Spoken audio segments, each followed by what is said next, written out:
All right. Good evening, everybody. Welcome to Waycross Community Media's presentation of Greater Cincinnati High School football. Tonight, you're going to be watching the St. X Bombers host the Covington Colonels from across the river. Covington comes into St. X 4-1. Strong season. Their only loss is to Elder this year. St. X 3-1, got started just a week later, and their loss to Lakeland last week. While St. X Band is out there still performing, I'll ask my co-host tonight, Nick Van Zyl. Nick, tell me, what'd you see last week at Lakeland that you haven't seen before in Bomber football? Well, thank you, Bill. Lakeland was probably one of the best high school teams I've seen play in a while. They were very quick. Very, very quick. Probably the quickest team St. X has ever played against. If anybody's seen Colerain Cardinals from a couple years ago when they won the state, they were very quick. But Lakeland, I thought, was a quicker team. They dominated up front. They didn't let St. Xavier run up the middle like St. Xavier wanted to. Kind of struggled passing the ball again. But I think St. X, it would have been pretty much had it if they didn't make a couple mistakes in the first half on special teams. Opening kickoff went for a touchdown for Lakeland. You don't see St. Xavier give up opening or kickoff touchdowns very often. And there were a couple things, fumble, bad snaps, stuff you don't see from St. Xavier teams. Roughing the kicker. Roughing the kicker was another one. And Lakeland was just the better football team that day, and some people may question the call from St. Xavier in overtime, but you know what? If that pass is completed, then it's the greatest call in the world. So it is. Life moves on. We're here at following Friday night here at St. Xavier Stadium, and it's time to get out there and get a W under the belt. It sure is. It sure is. I think we're just getting ready here for the national anthem. We'll have a prayer first. Good and gracious God, we thank you for calling us together this evening to give honor and glory to your name.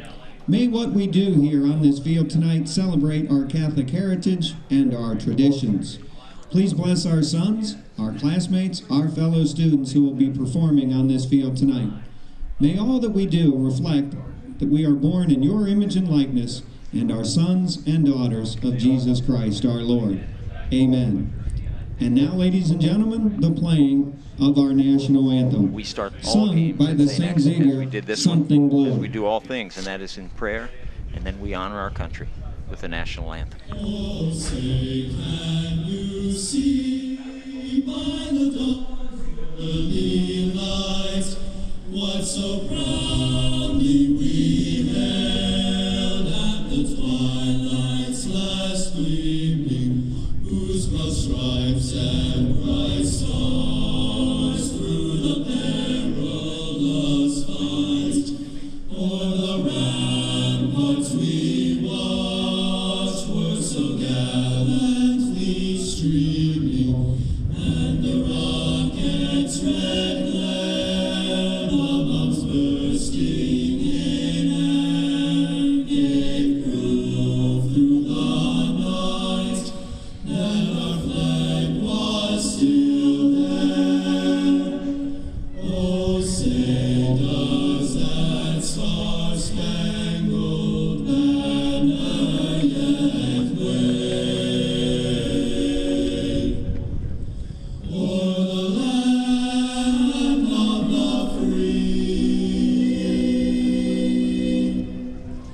and the home of the brave? It looks like we're ready to begin here. Teams are getting ready to come onto the field. Nick, tell me a little bit about Covington. Well, Covington Catholic comes in the game 4-1, as you said earlier. Their only defeat was to the Elder Panthers of the GCL. It was the only Cincinnati team they played, so they know a little bit. They know what St. Xavier is going to present them with GCL football.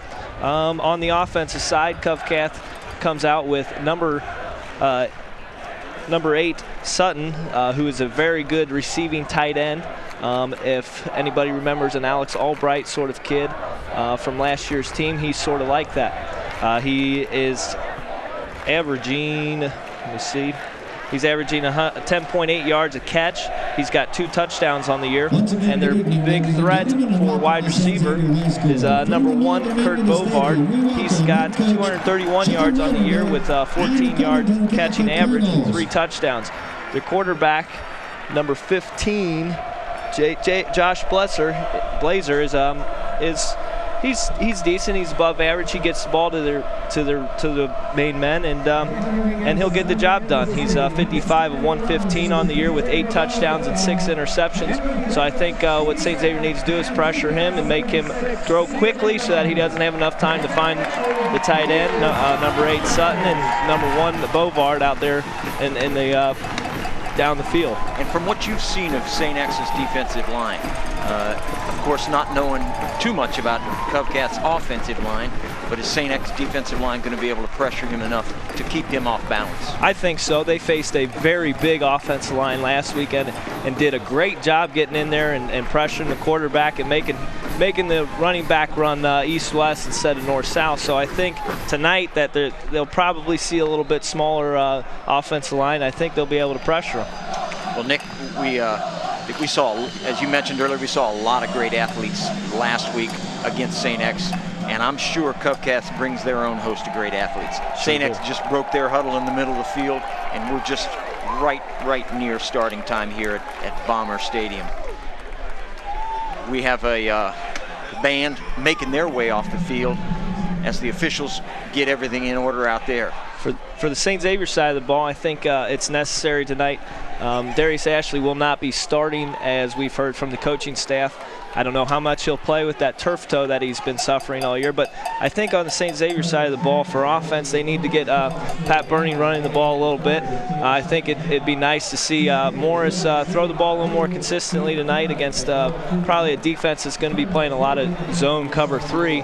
And I think he'll be able to find some people with the offensive line, giving them plenty of time all year long. Those guys do a heck of a job up front, as they always have been in the past. Probably one of the best offensive lines St. X has seen. Well, I noticed Darius is back there to take this first kickoff. Well, that's interesting. Maybe it's those quick cuts on the line of scrimmage that presents the biggest problems for him. He's back there along with John Scheidler, wide receiver, who also returns punts. Covcath is lining up there, and I'm pretty sure that's Shane Popham who is getting the ball put just where he needs to have it to start this game off. Folks, we're glad to have you here with us tonight, coming from St. X High School campus here in Finneytown, and this game is underway. Popham kicks one deep. That's a heck of a kick. Almost out of the end zone. Scheidler flags it down, and they'll set up on the 20. As a high school rule, if it's received in the end zone, it's an automatic touchback. So that was a very good kick. That probably keep in mind for later in the game if Covcath has a long field goal attempt that they'll be looking at. Popham has a leg. He can pop him. It looks like Morris comes out leading the team out of the huddle. I don't see. Yeah, Ashley will be back in the backfield. There he is. So we're wrong. Coach Speck always surprises us. Nick Owen and John Scheidler are split left. They got a tight end on this side. Looks like he's ready to go. Looks like cover 1. Mike Knieven leads the blocking here. Darius Ashley takes off. He gains just about 17 yards on that play up to the 37. He had a lead block, and he had a couple offensive linemen out there leading his charge. He sure did. He's averaging 5 yards a carry this year. He's got 5 touchdowns on the year. 98 yards per game is what he's averaging. And he is one heck of an athlete. Only a junior. He's got a bright upside, and a lot of schools are looking at him. Wes Schroeder and Andrew Carpenter, 2 interior linemen, were out there leading the way. They were out there faster than Darius was that time. St. X is splitting them both ways this time. There's a pass to Nick Owen. He makes the reception at the 40, and that's where they'll mark it.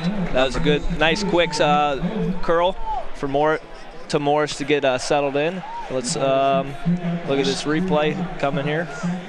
Morris, nice classic quick drop back and throw. There's a 3-step drop. Brandon curl. Brown takes him down right there. Brandon Brown's a cornerback, and you'll also see him running the ball tonight on the other side. That's one of those routes to get Morris settled in, get a couple completion under his belt, and he'll calm down a little bit. We got a couple guys to the right on this one with Ashley back. Nick Owen runs straight across the line. Ashley follows, runs counter to that, picks up, looks like about 3 yards. Good block by number 86 out there, John Scheidler. John Scheidler leading the block. John's not afraid to do anything, whether it's run in the middle of the crowd and catch a pass, take the ball back. You can see he can block too. It'll be down 3rd down and 3 here, St. X. If I remember correctly, probably run right up the middle here with Darius. That's what I'm looking for. It'll be an outside run. Darius turns that corner. He's got the 1st down. Hustles out there and dives over the 50-yard line. Several people grabbing at his heels, and Darius. Good job by the line to come down and block the defense from getting outside, and Darius got a hole on the outside. Patrick Burning was out there leading that charge and blocking. Bombers will face 1st down 10 from the 50 now. They're moving the ball pretty well. Doesn't look like Covcast's front line is giving them too much trouble. No. They've only got 3 men up. They're bringing 5 now to the line. Quite a bit of variability in this offense so far. They've run both sides of the field. They've passed a little bit. Morris keeps the ball, fades to this side. He's got Tyler Gagnon on a pass. That's a gain of about 8 yards. Taken again down by Brandon Brown on this side. Gagnon running from his tight end position. Tyler Gagnon's a nice target out there. He's tall, but he's only had a couple receptions on the year. That'll be number 2 on the year for Tyler, and that was a nice catch for a gain of about 8 yards. St. X doesn't use a tight end offense that much. Nope. It's kind of saving it. There's a nice rollout for Morris to get settled in again. Nice short pass. Splits both ways here with 2 running backs. Burning in motion. Ashley goes right up the pike. He breaks 1 or 2 tackles there before, you guessed it, Brandon Brown takes him out again. Brandon Brown's been all over the field for Covington Catholic tonight. He's had, that'll probably be his 3rd tackle on the evening. And he looks like a good little athlete out there. They sent Darius Ashley off tackle that time to the right side. He ended up coming around all the way around the end of the field, and that's just Darius Ashley's ability to read and react. Again, good blocking out there by number 87. That was Nick Owen, yes. Senior Nick Owen. Knieven steps off the line, moves in motion toward the left. Ashley gets the ball coming around that side, sees a better option, and cuts upfield. Again, using both sides of the field, St. X is here. Run right, now run left, and they're moving down the field. Here's a replay of this. Just right up off the left tackle, cuts it up the field. He's got great vision for a junior, unbelievable vision, and he just cuts it upfield, and when he gets going, it's hard to stop. He's got a good friend there in Wes Schroeder who comes in behind and pushes that pile down about 3 more yards. So they're down on the 28-yard line now and looking for, it's about 2nd and 6. Quick handoff there to the fullback. Now we're looking for Luca Romeo to get a little time back in here. Oh, that was Luca Romeo. He gained about 4 or 5 yards on that play. It looks like it's going to be about 3rd and 1. And that's one of those quick handoffs. They're looking for a pitch to Ashley, but it's a quick handoff up the middle, and that's a nice play to get them to a 3rd and short. You know, Nick, Luca Romeo was the number 2. He was in the backfield with Darius Ashley at the beginning of the year, and he must have had an injury last week because he didn't see that much time against Lakewood. There he is again. Yep, he takes it across the 20, down into 1st down territory again. St. Xavier's offensive line is just moving Covcast defensive line just right off the ball, and they're getting a good 3-yard cushion for the running back to cut it up. Romeo comes out, and Tyler Gagnon comes into the line, so we'll see what they do with a 2 tight end offense with Knieven on the right and Tyler Gagnon on the left. I wouldn't be surprised if we got to get a little play action. Throw it down the field into the end zone. Morris takes the snap, a quick drop, throws it in the corner. Ooh, just out of the reach of John Scheidler there in the corner. That was a good throw by Morris. He's kind of settled down with those first couple of completions, just out of the reach. Right, he put it safely out ahead of Scheidler. Scheidler just couldn't catch up to it. Good, another quick 3-step drop, and he's just throwing it to a spot. He just picks a spot in the end zone. He's expecting the receiver to run under it, and just couldn't get there.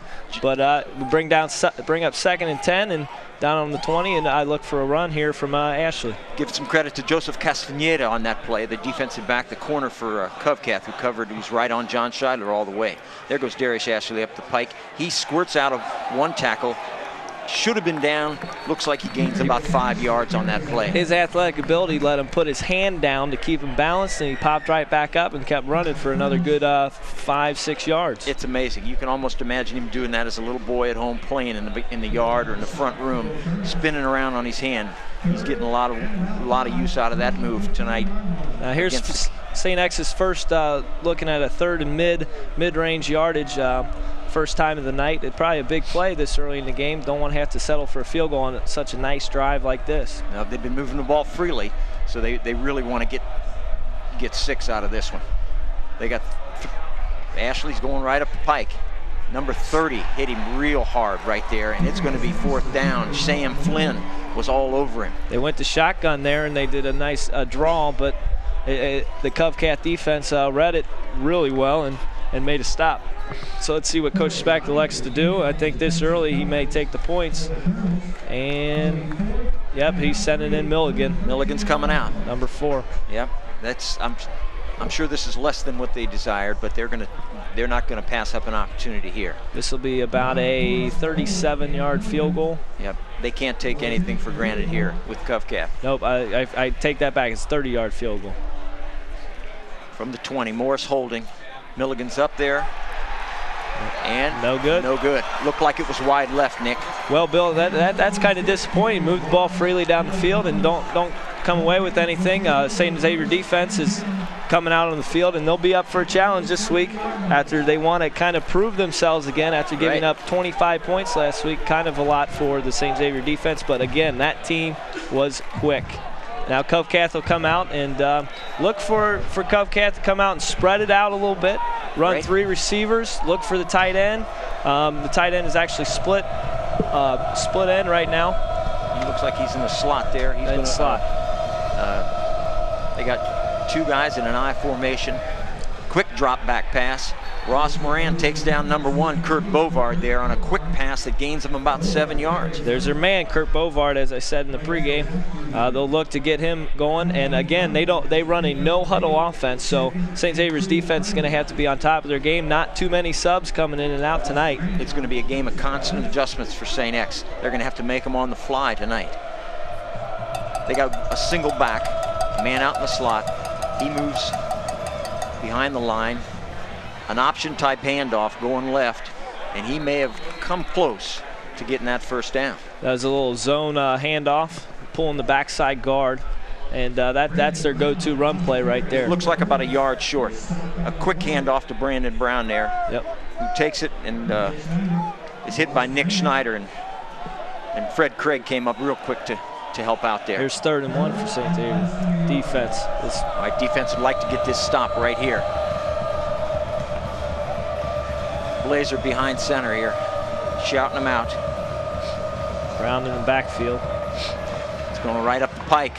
He goes wide. He bounces off the back of that line until he finds a little bit of space and dives across, and looks like he got it by about a yard and a half. John Salinger, Evan Miller, Tim Burke were all in on that tackle there, but he did get his yard and a half, and therefore it's a 1st down for Covcath.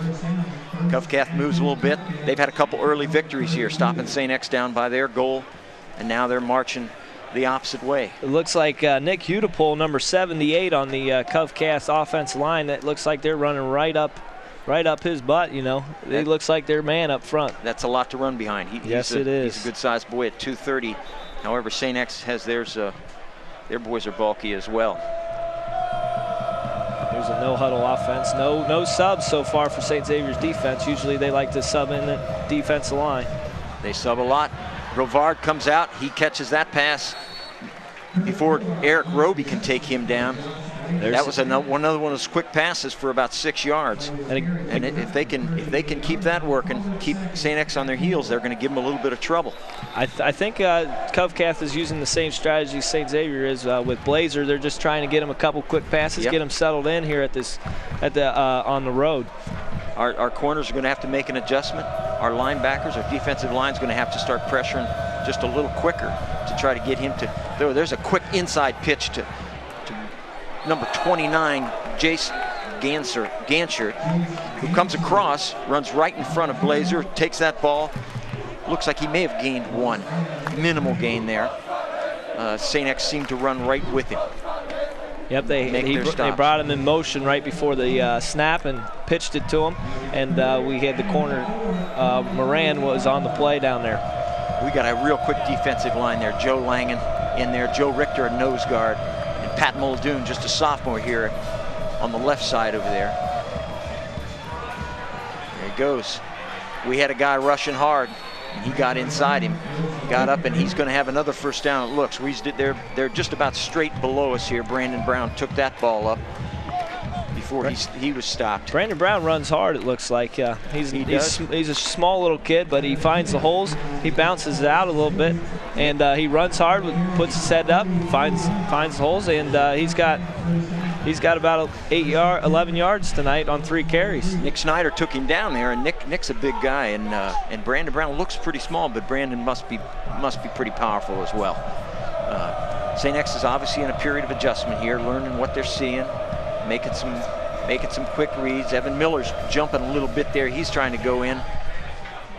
Blocked well. As Blazer overthrows Brevard.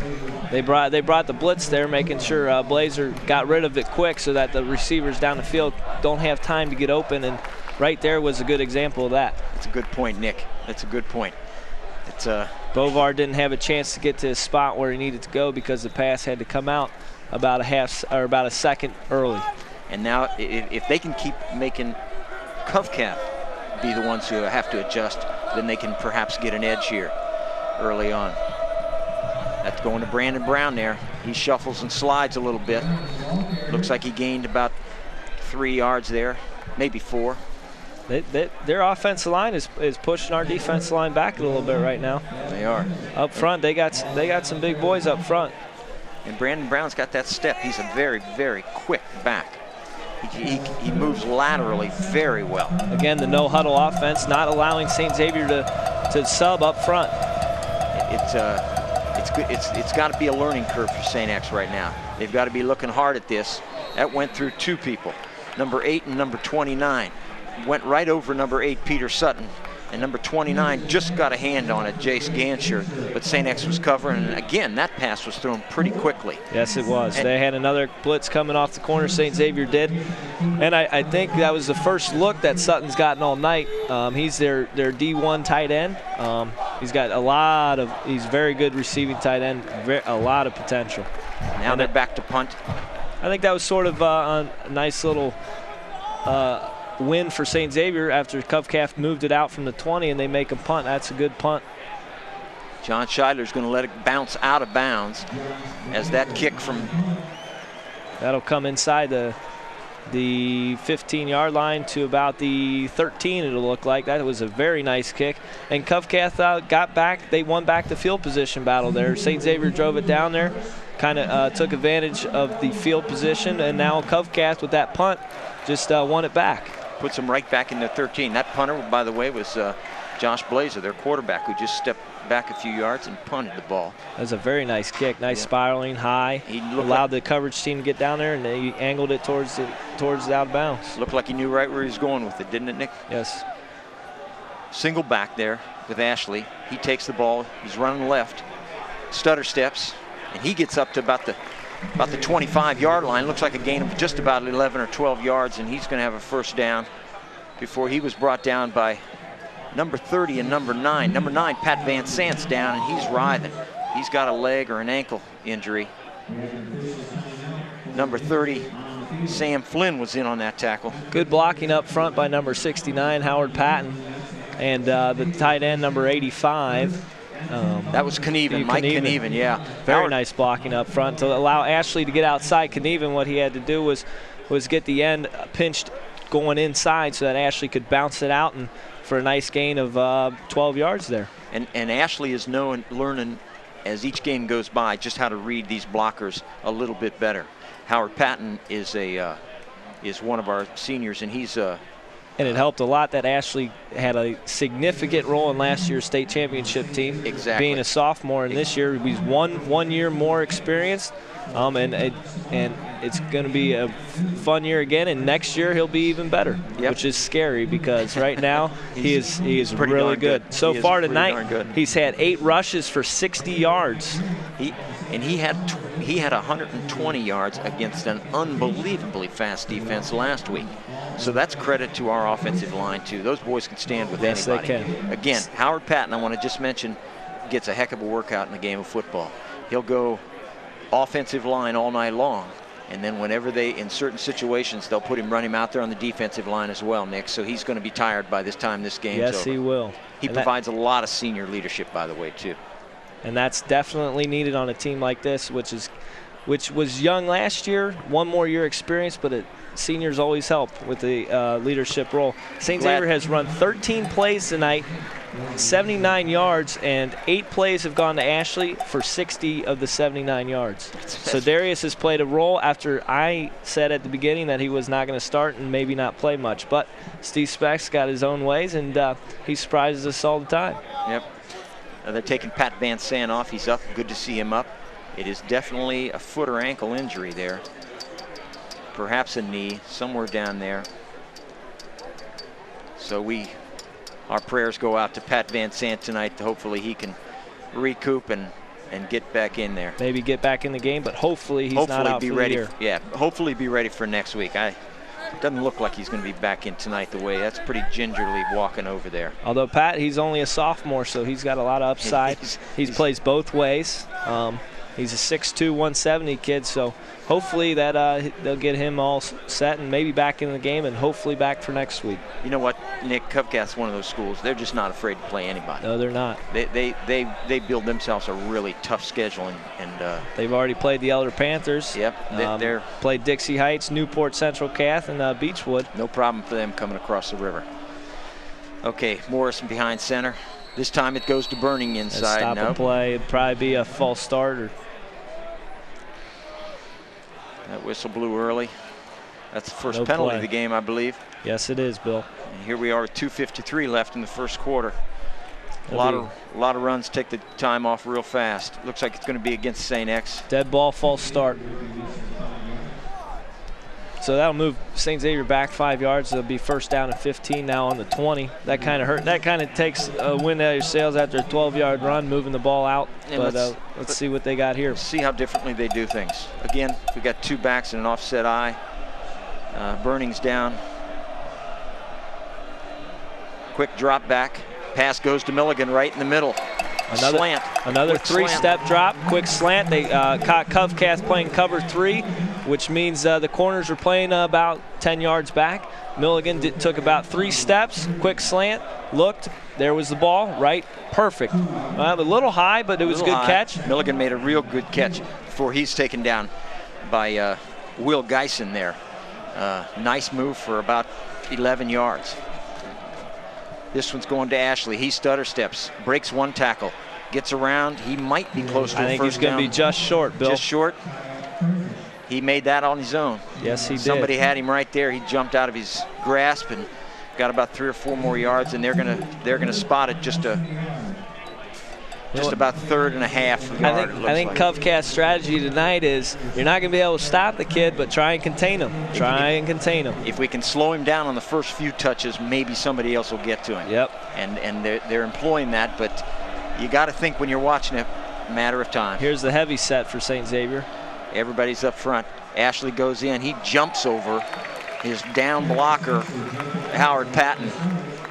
Gets about 3 for that first down. Howard Patton had pancaked somebody down there, and all Darius had to do was step over him. Brandon Brown on the tackle there. He's playing both ways tonight. He's probably going to be worn out after trying to take down Darius all night. Kyle Furnish was in on that stop as well. Brandon Brown is a real workhorse for Covcath. Man, it's a shame these guys, 6 foot, that's not bad, but 2 tight ends here for St. Xavier.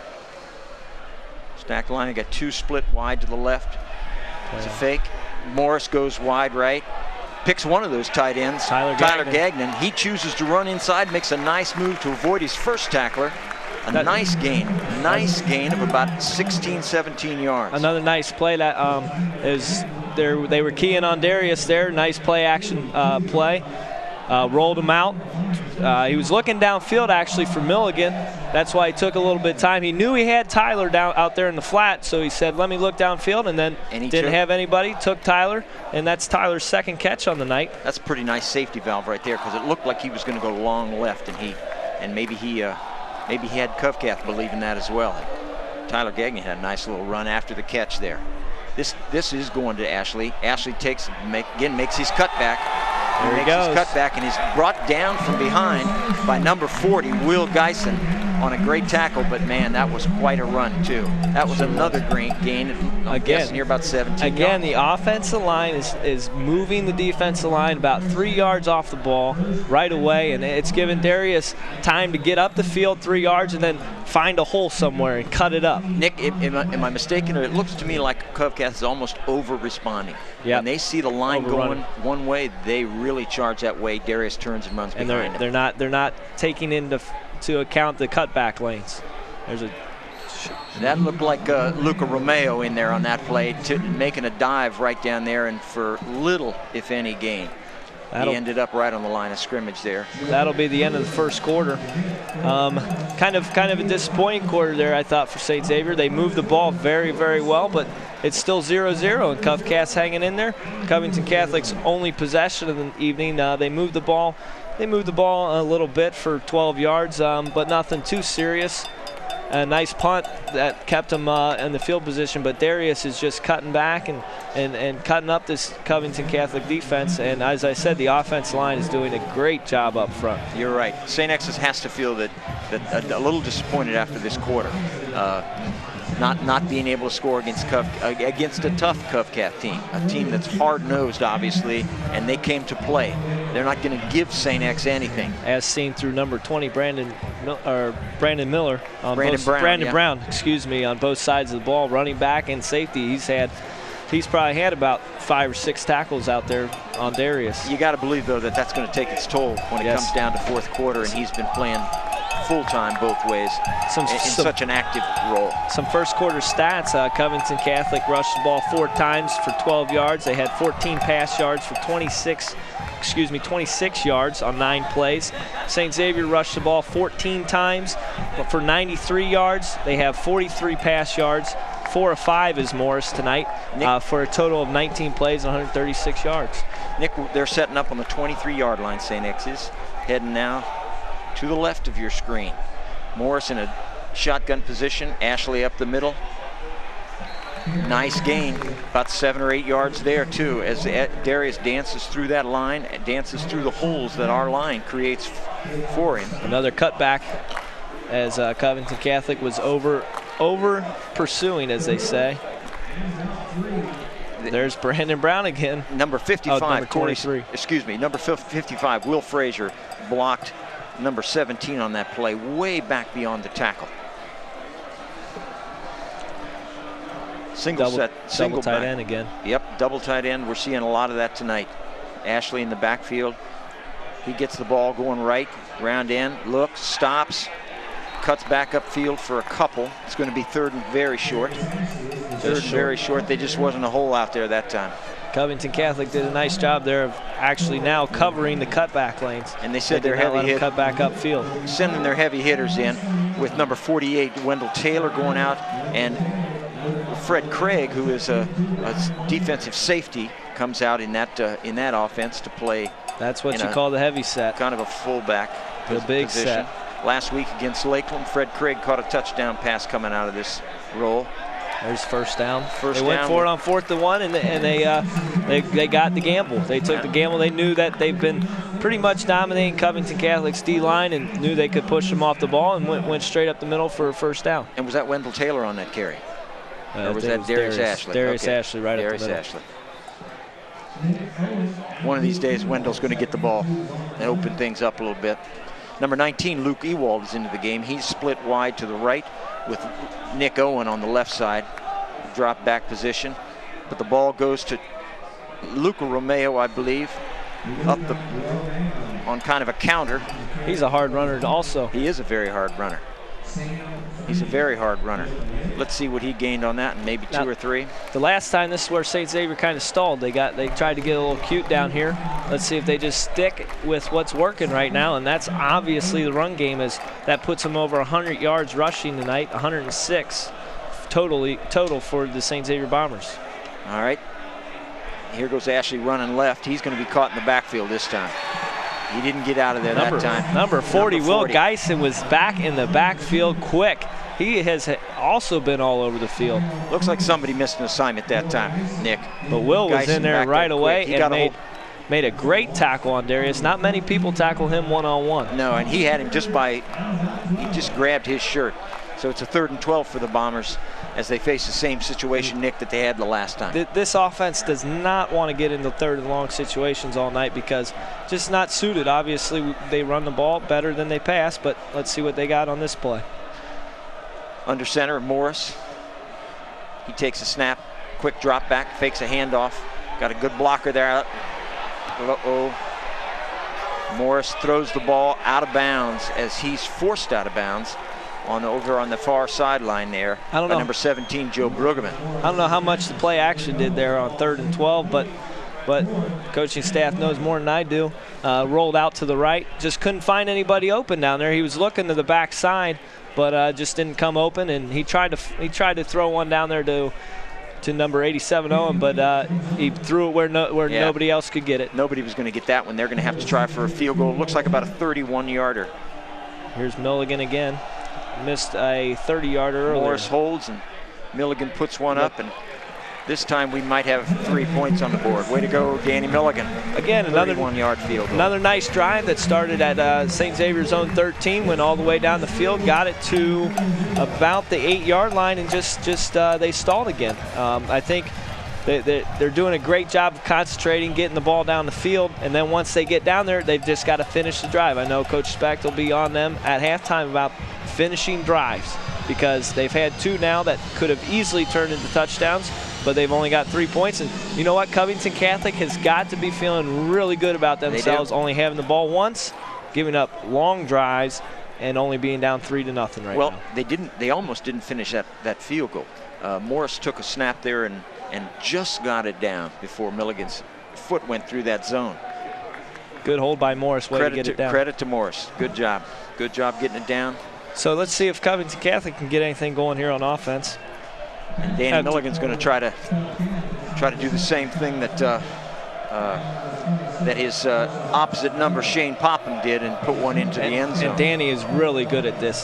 St. Xavier Danny is probably one of the better kickers to move through St. Xavier. Kevin Kerr, obviously, another one.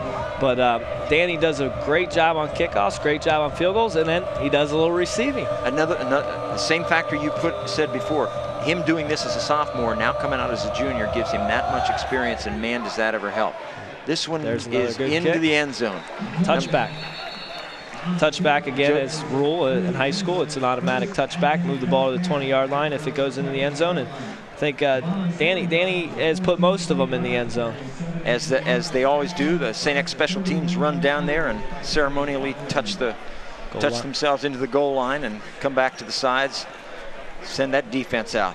Here comes the Covington Catholic offense. Looks like they'll split out that tight end, number 8, Peter Sutton.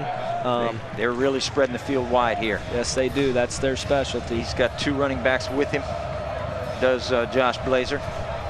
Back in his shotgun position.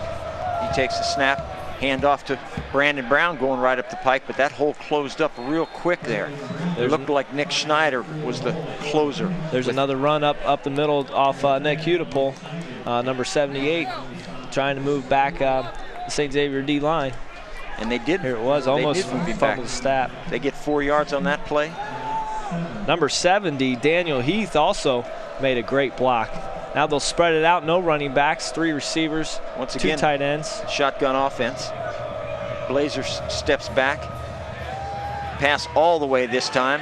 Ooh, tipped but caught by Peter a Sutton. Covcat. Peter Sutton, there's their tight end, his first catch of the night. Very, very good concentration after that ball was tipped at the line of scrimmage by St. Xavier. Let's see if we can see who got their hand on that one. It looked, couldn't see it in that replay. But again, great concentration. He knew he was going to get hit, and he still made the catch. Now he's under center, Blazer is. We get 2 wide receivers to the right. They're going to run the ball left. Brandon Brown is. He's caught there. Manages to dive ahead out of the grasp of those tacklers for maybe a gain of 2 yards. Again, they're running left. They must see something in the St. Xavier defense on film this week, and they said, we're going to run the ball left off Hudipole and number 70, Daniel Heath. Jerry Riley was in on that tackle, made that initial stop, and had a lot of help from his friends real quickly after that play. And that's what St. Xavier does well. They do. They get a hand on the ball carrier, and then they go and gang tackle. And in practice, I know they make everybody run to the ball when they're running against the scout team, and that translates into the game. Everybody gets to the ball, and they make sure they get a hand on the ball carrier. It turns into muscle memory. Yes, All of a sudden they're doing it. Matt Aaron comes into the game, replacing Tim Burke, who it looks like he has an equipment problem. Comes off with his helmet off his head, and the equipment staff always does a great job here. They'll get that fixed quickly. They're going to take that to task as Matt Aaron comes out and plays that right side linebacker there. Evan Miller's looking to get a jump on things here on the left side. Nick Schneider's providing a hole in the middle, and Nick Schneider's the one who stops Brandon Brown as he tries to go up that middle. He just caught him by the ankle, was able to pull him down. There's another of those runs where they put Brandon out on the left side and they motion him in, pitch it to him real quick. It's kind of a shovel pass option sort of play, and St. Xavier was all over that one. They said we've seen that before. They have. And Brandon Brown is a workhorse. 3rd and 7 for Covcat here. Again, two wide receivers split to the right, single running back. Drop back, definitely a pass coming across the middle. Number 29, he was wide open, ran into a zone where nobody was. The throw was just a little behind him to number 29, Jace Ganser. Looks like Coach Speck saw somebody blow an assignment, obviously, as he was wide open, but thank God Blazer put it behind him, and here comes Covcat's punter, who did a fabulous job on the last punt. Let's see if he can repeat the performance. I believe that's Josh Blazer Although out there. I think he's kicking into the wind this time. Yep, that's going to provide a little bit of a difference. Those flags are rushing at him this time. They're telling the receiver to move up. Oh, almost got it. Fair catch called, and it's John caught. Scheidler. Now they almost blocked that punt in the Lakewood St. Ed's game. That's what led to the first Bomber touchdown, and the only one of the night was the blocked punt. That night was Harry Schildering. This night was Pat Early getting in there, almost getting him. They always do a great job on special teams. They do. Somebody's working awful hard. Tim Banker, the special teams coach down there, always works hard with his special teams, always trying to come up with something to throw into the game plan, always in Coach Speck's here trying to get something new thrown in. All right, well, speaking of coaches, let's see what offensive coordinator Mike Heisman brings out this time. You see Ryan Morris right under center.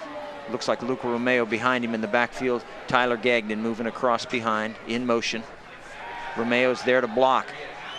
Puts up a nice soft one that's going to be close to be intercepted. Just threw it way down, a little about 5 yards too far. And number 7, Kyle Furnish, was there and could get one hand on it, but couldn't bring it down. Now there's a throw on first down trying to confuse the Covcat defense, see if they're looking for the run, but they had everybody double covered on that play. Yeah, there was no way he could have brought that ball down. They were swarming. And again, out there. Ryan threw the ball where he did not think the defense was going to be able to get it, and they did not get it. It's one of those passes you worry about a little bit. It looks like it's got too much air under it. Last week he may have held on to it a couple times too long, and I think coaching staff was in his ear to throw the ball away. Yep. Two backs this time in an offset eye. Luca Romeo gets the ball. He's caught behind the line of scrimmage, but he's going to get back up to it.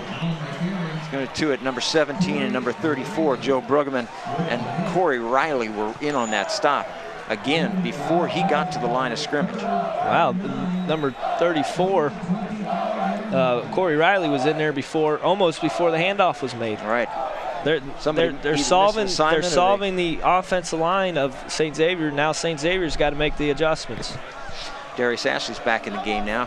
John Scheidler split wide to the left. It looks like Nick Owen to the right there. Pat Burning back in the backfield as well. Morris to throw. Scheidler overthrows John.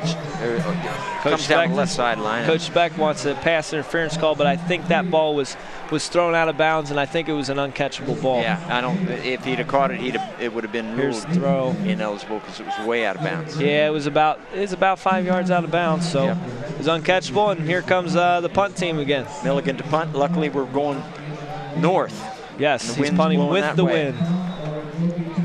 It's starting to rain here at Bomber Stadium. That's going to make things interesting as well. Looks like they got Brown and another receiver back there. He gets it up into that wind. Very good nice kick. Turnover on that ball. He catches the ball, and St. X is chasing him down there. Tyler Gagnon almost drives him out of bounds, but he gains about 10 yards after he catches the ball. There's going to be a flag on the play. It was a block in the back on Tyler Gagnon, and it looks like Tyler may be a little bit shaken up after that block in the back.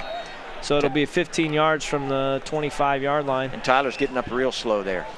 So that'll put Covcath back. It was a nice return. Got it out of Covcath's end, but they had to have the block in the back, and it'll move them back. Yeah, it's a very courageous catch with the ball spinning as nicely as Milligan had that moving, wet, and he still reaches up and catches it with his hands.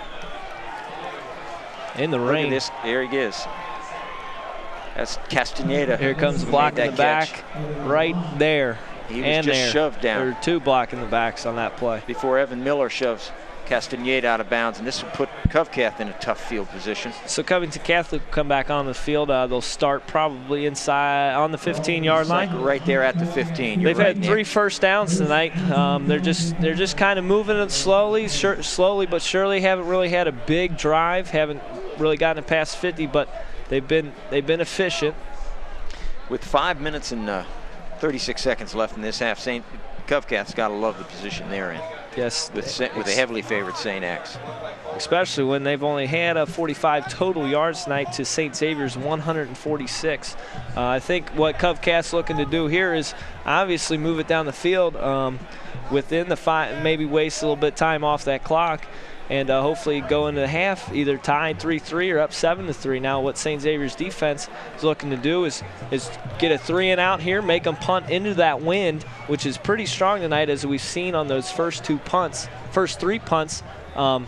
and maybe they'll get good field position and move it on down the field and get up double digits before half. Tell me, Nick, do you think the defense is thinking takeaway since they're down this close? I think they're always thinking takeaway. Yeah. Back to passes, Blazer. There's a nice draw. Draw play to Brandon Brown, the ever-present Brandon Brown, who gets out and gains about 4 yards. Brandon is a tough runner. Tough runner, and he's all over the field tonight on both sides of the ball. Running all the time. There's a nice draw play. Makes a nice cut before the line got out. Tim Burke came in from the side and took him down. It was a nice play by St. Xavier's defense not to bite too hard on the draw. The linebackers may have taken a couple steps back, but then they realized right away that he was going to hand the ball off. Yep. Rain continues to fall. The umbrellas continue to rise here. Pitch to Brandon Brown coming over. Good play. Fred Craig with a huge hit. Huge hit on Brandon Brown. Unhindered. Craig went in there unhindered. That'll get the St. Xavier sideline pumped up a little bit. I think that's a hit that they needed to get themselves going. It looked like they've been kind of a little bit, I don't know how to say it, a little non-enthusiastic down there, a little coming off the big loss. It doesn't look like they're into the game, but that hit just lit up the sidelines, and it looks like they're ready to go. Covcath just takes a timeout here, Nick. They need to regroup. They must be telling their boys, look, we got to put something together here. This is our time right now. We got to make some yards against this. Even with that tremendous hit, Brandon Brown still goes out and gains a yard. So it's a very good timeout taken by Coach John Rodenberg, because of St. Xavier's crowd was getting into it with that hit. And this is a big down, 3rd and 5 with 4:40 left. They're down in St. Xavier's down in their own territory. They don't want to have to punt the ball from the 20-yard line with this win. Against so they're hoping the to move it out a little bit. So this is a big play. Coach Rodenberg decided to take the timeout and go over what he wants to do with this team. And St. X is taking just the opposite stance. They're saying, let's stick them right now. Yes, sir. Make them punt the ball, get the good ball on the 50, and get on a march of our own here. Looks like they got double stacked tight end. Blazer comes up under center. A little bit of motion in the backfield there. Blazer throws hard on an in play and is knocked out of his hands by John Salinger. Intended receiver was Kurt Bovard on that play, but John Salinger just reached right over his shoulder and knocked it out of there. Number 91, Joe Langen, got a huge hit on the quarterback, Blazer, as he tried to throw the ball, and that kind of affected the pass. Joe Langen is having a huge year. Yes, He's been consistently there every game. Last week was awesome against Lakeland, and he was working against some mighty big folks there. Looks like John Scheidler back here to take this punt. Probably be a fair catch here. Bad snap, nice catch. There it is. Oh, he'll no catch fair it and catch. go. John's going to go. He's going to head straight up, jogs a little bit to the left. He's coming around this side. He cuts up, and he gets up to the, he makes a return of about 15 yards out of that. That was a nice return, and now that puts St. Xavier on the 40 of Covcath, and that's exactly what the defense needed. A little 3 and out, and give the offense back the ball with enough time, 4:24 to move 40 yards. Well, St. X's blockers that time, the special teams, give them credit. They kept everybody outside. So John had room to catch that ball, take a few steps, and get his bearings. He decides to run left before he's taken down by number 40, Will Geisen there. But John Scheidler's a courageous runner there. He gets right in it. Luke Ewald split left. Danny Milligan split right on this play. Morris back to pass. He throws to Luke Ewald. Off his hands. They're trying to set up a screen for Luke. They had actually a screen set up on both sides, and Morris decided to go to Luke. There's a jailhouse screen, and Carpenter and Little were out there blocking. Just couldn't pull it in. He had room going right up the middle down the field. Yep. And but just could not reel it in. Was that Nick pass thrown behind him, Nick, a little bit? It looked like it was a pretty good catchable ball. Hey, if you get your hands on it as a receiver, you got to catch it. That's what the quarterbacks like to say. Playground rule, I know. That's what the quarterbacks like to say. All right, Morris back under center. Takes a snap. He's going to drop back, pass quick to Milligan, who breaks his first tackle. Stutter steps. Looks like he's going to have a nice first down out of that one before he's driven back about 5 yards. But his forward motion, another he made a nice play out of that. 3-step drop. Quick route now in the rain, as they don't want to go too far down the field in this rain. Morris got a nice throw on it, and Milligan made another nice catch. Broke one tackle, broke number 2 tackle, and cut it up and got a couple more yards. That's pretty good for a punter, right? Milligan's a small kid. He once they finally get him, they can carry him a ways, but it's the getting him that's troublesome. We got wide receivers left and right again. Ashley up the middle. He stays on his feet miraculously somehow, and looks like he's going to get another first down. He should have been down about 5 yards ago, but right side of that line just opened up a hole for Ashley, and he cut it up. He just broke one tackle and got 5 more. Unbelievable. That was his first carry in probably about 6 plays, and see the results. Let's see if they can stick with it. That's 2 quick first downs.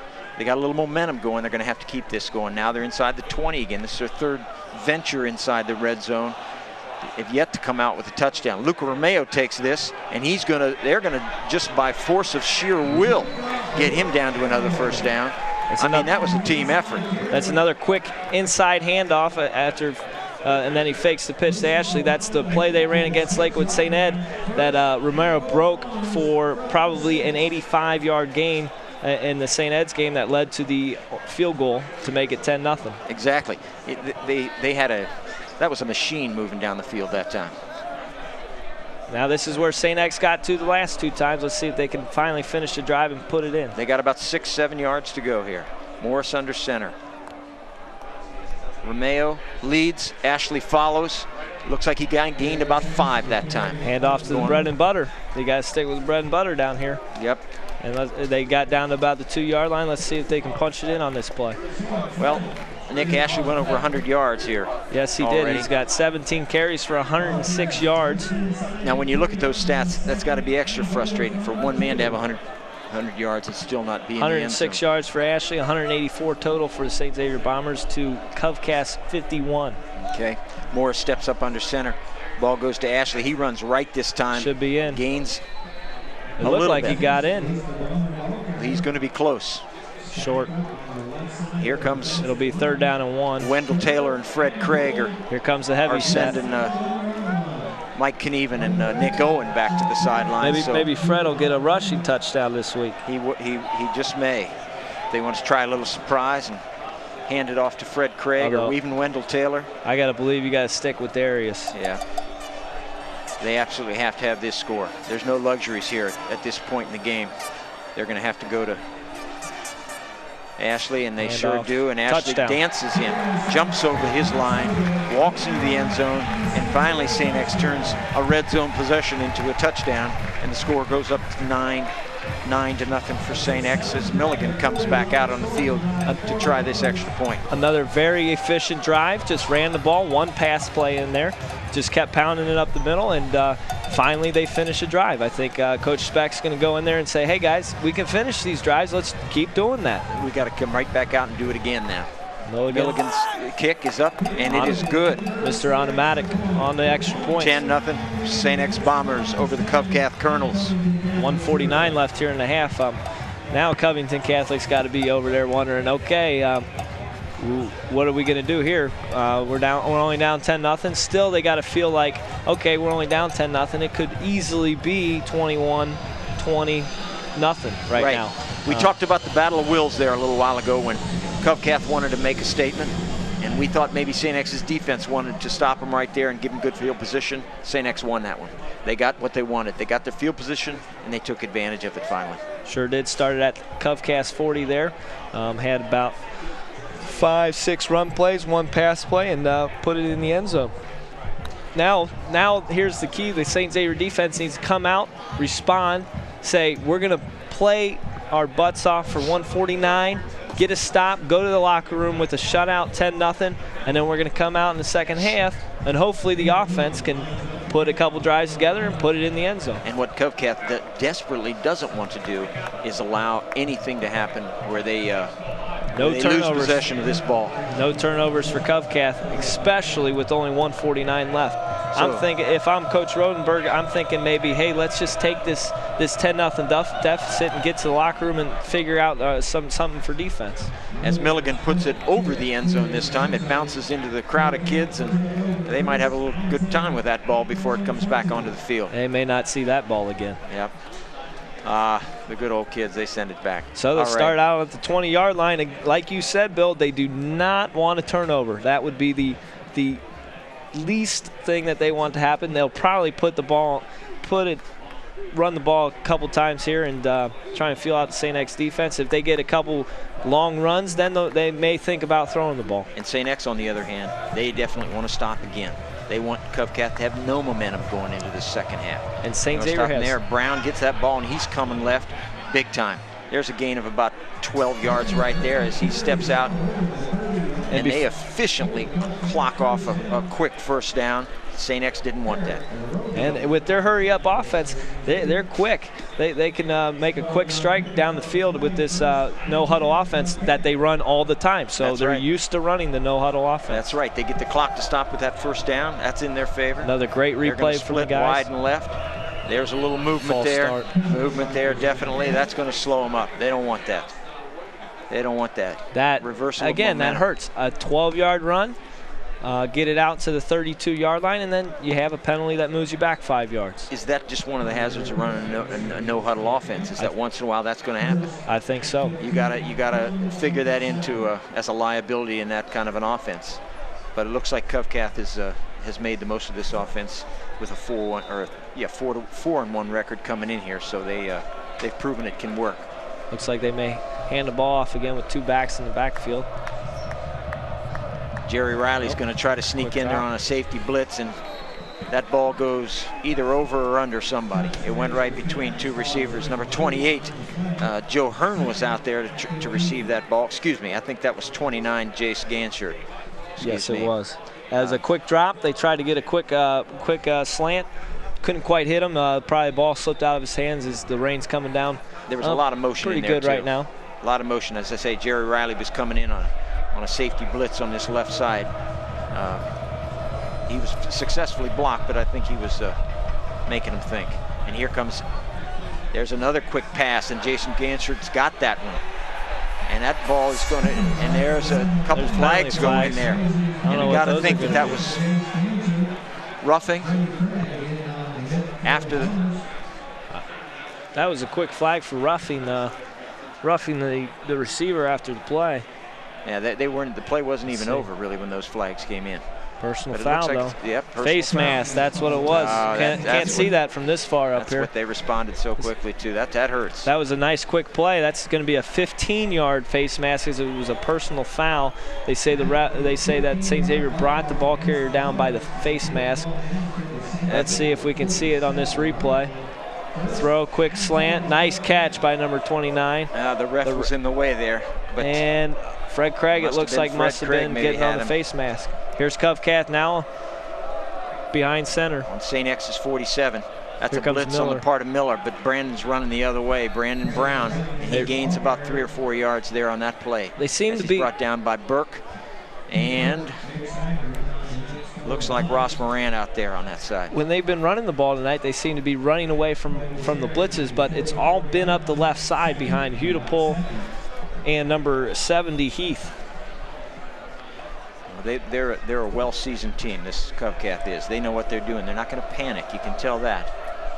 They got an I formation there. There's a screen. Screen pass to number 35. He successfully takes it down for a first down before he's dropped back there by Ross Moran. Alex Wise. Alex Wise. That was a nice screen set up by Covington Catholic as they've caught St. Xavier bringing a little bit of a blitz, threw it right over the blitz, got it to Wise. Wise cut it up the field.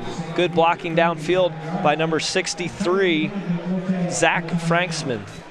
So very nice play by Covington Catholic. Timeout Covington Catholic as they'll take their second of the half. Just 26 seconds left in this game, so there's not a lot of time, but I tell you, Covcath is making very good use of this clock. Even with that penalty, that 5-yard penalty they had earlier in the drive. This is a drive that started at the St. Xavier, or at the Covington Catholic 20-yard line, excuse me, and they've moved the ball down. It started with 1:49 on the clock. There's only 26 seconds left, so they've made great use of the time. The 15-yard penalty helped them, obviously, as moved the ball without the clock running. St. Xavier, a mistake there, but let's see if the Bombers can respond here. As Speck looked like he gave him a little pep talk in the huddle. They need to stop, that's for sure. They need to put something down right here. They do not want Covcath to score before this half ends. Again, remember, Covcath's going into the wind, so a field goal is going to be a long Blazer kick. sets up to throw. Number 1 is open, almost intercepted by Eric Roby. Thrown short of the intended receiver, Kurt Bovard. He had Bovard out there, though. If he makes a throw, it's going to be caught, and maybe a nice gain down the 10, maybe even a touchdown. And I think Eric Roby was reading the throw and not the there he is. Oh, he had that. He wants that back. If he threw it towards the corner of where Bovard was running on his inside shoulder, it would have been a nice play. But he threw it to the other shoulder, and Bovard had to turn and try and find it. You got to wonder how this rain affects the passer's accuracy. Evan Miller's in there awful quick, but successfully blocked, overthrown. A nice pass to Kurt Bovard there. Nice, strong spiral, but just a little too high there for Bovard to reach it. Ross Moran on the coverage. And Jerry Riley was out there also as they had double team on Bovard. He's been their man tonight with 2 catches for 14 yards. 3rd and 10. 15 seconds remaining in the half. Again, they need to get about probably another 15 yards, another 25 yards to maybe even have a chance at a field goal, with the wind being as strong as it is tonight. They got a wide receiver right and 1 left. Man in motion. Straight drop back by Blazer. Muldoon's chasing him. Could have been a hold maybe. Throws the ball successfully out of bounds. There's a flag downfield in the defensive secondary. Usually what that means is defensive holding. So that will be a 5-yard penalty and an automatic first down. Let's see what the refs come up with. That's what it's going to be. Yep, defensive holding. Another penalty by St. Xavier defense, helping out Covington Catholic. Can't do that against an underdog. You can't let them, can't keep them in a game with penalties. And Specs doesn't like the call at all. If there's a replay coming, we might see it. Looked like Pat Muldoon on the defensive line was held trying to get out to Blazer on this this near side here. So it's a 5-yard penalty, automatic first down for Covington Catholic. Only 6 seconds left though, so they're probably going to have to put one into the end zone. Oh, it looks like they sent out their kicker. Stefan Ball goes in. He goes in on these special situations to try to block these field goals. Timeout. Stefan. Timeout Covington. Nope, timeout. Timeout Covington Catholic to talk about what they want to do. They waste. If they try a field goal here, it's about a 42-yard field goal into the wind. He had a strong kick on the kickoff, but that was with the wind. So it's going to be interesting to see what Covcat does. Be a nice opportunity for a fake, maybe, huh? And very good opportunity for a fake. But I'm thinking they're thinking maybe let's try and get some points on the board before this half. And if they can make this field goal and go into the half only down 10-3, the momentum may have shifted right back to the Covington Catholic sideline. You're right, it just might. But I got to believe that Coach Speck delivered a strong message to watch for anything. There's no givens here. They're playing it safe. They've got about 3 safeties back in the backfield. It doesn't look like they're going to come after this very hard. Shane Popham to hold. The kick is up, and it's a long kick. It looks like it's got plenty of distance, and it is good. So they get their 3 points on Shane Popham's leg. That was a great kick into the wind. Time runs out. You check those flags out on the top of that top of the goalpost there, and they're coming straight at Shane, but he drives one through anyway. Man, that was good from about 50 against the wind. Yes, so it was. He's got a leg. That's a tool we're going to have to fend with in the second half. So at halftime, 10-3, St. Xavier. If you're St. Xavier, you're going to the locker room going, man, it's only 10-3. And if you're Covcat, you're going to the locker room going, man, it's only 10-3. We're still in this game. So Covington Catholic obviously got a little momentum there going into the half. It shifted back, and we'll be back after the half. Thanks for being with us today. We look forward to another half of exciting St. X Bomber football.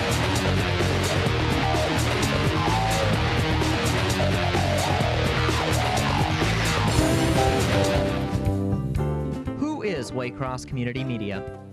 Waycross provides public, educational, and government access to the communities and its residents of Forest Park, Green Hills, and Springfield Township. Programs shown on Waycross are produced, directed, announced, and run by people just like you. To get involved, call Waycross Community Media at 825-2429 or check us out on the web at www.waycross.org. We don't care if your graphics aren't flashy, or if your audio doesn't sound perfect, or if you're not the world's greatest camera person. We just want to see what you want us to see, and to know what you would like us to know. Your local public access television station has tools and resources to make this possible, so that we can see what you see. It's the freedom to communicate, and it's only on cable.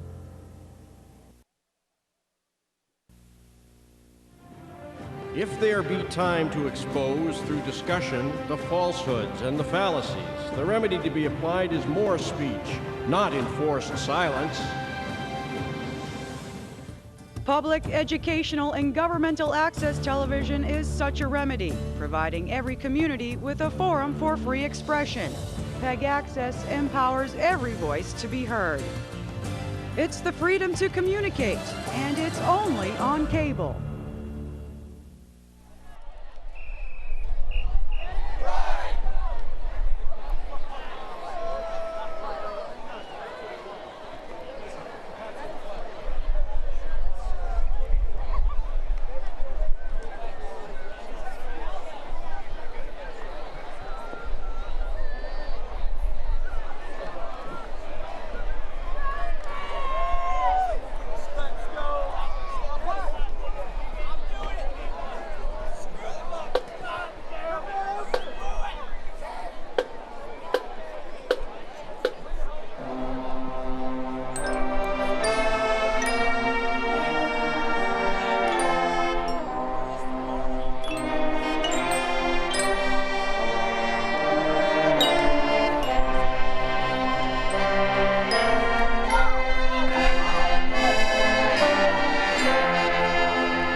Who wants to be a high school sports official? I love softball since I played in high school. This is my way to give back to the game. It's fast, it's exciting, and you're in the middle of the action. I do it for the kids, plain and simple, and I've met lifelong friends who share that feeling. Officials have to make tough calls. It's a lot of responsibility, but without us, there's no game. You can make a difference for kids and sports too. Find out how. Call the OHSAA or visit ohsaa.org.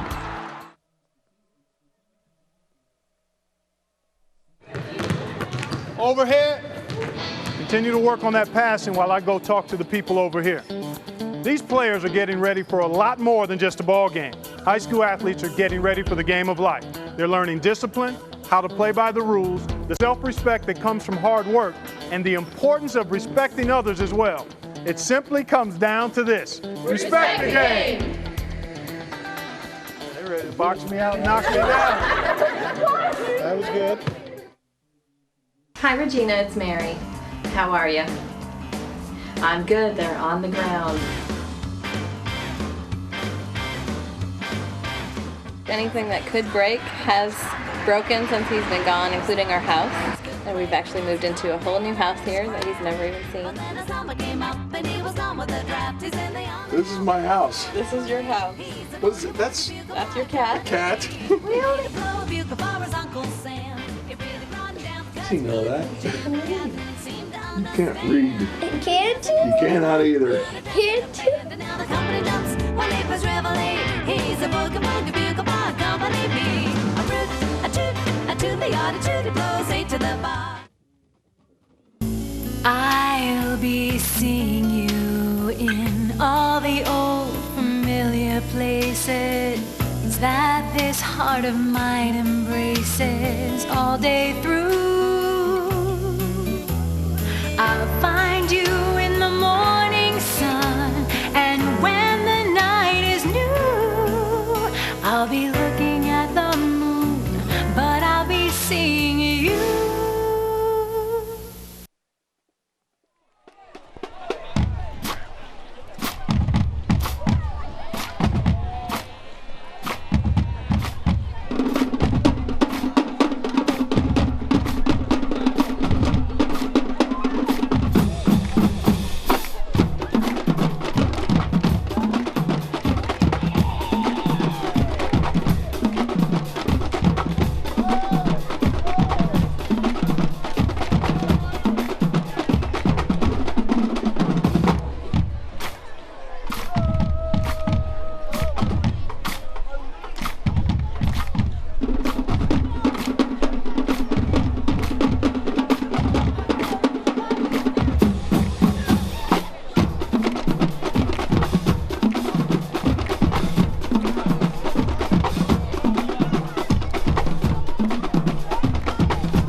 wants to be a high school sports official? I love softball since I played in high school. This is my way to give back to the game. It's fast, it's exciting, and you're in the middle of the action. I do it for the kids, plain and simple, and I've met lifelong friends who share that feeling. Officials have to make tough calls. It's a lot of responsibility, but without us, there's no game. You can make a difference for kids and sports too. Find out how. Call the OHSAA or visit ohsaa.org.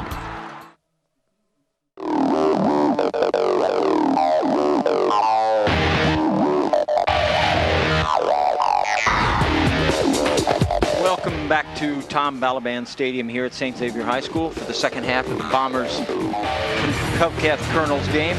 Nick, tell me, what's Coach Speck tell his boys at halftime as they come out here and take the ball? He says, you know what, guys, had very good drives, moved the ball down the field to the offense, moved the ball down the field. Now we got to finish drives. We got to put it in the end zone. We got to concentrate when we get down there. Can't make penalties. Got to keep blocking as they let up on the blocking down there. But other than that, they've moved the ball. They've done well. They've passed the ball well, and they just got to finish their drives. And tell me, what do you think St. X needs to do? Do they need to do anything different on defense?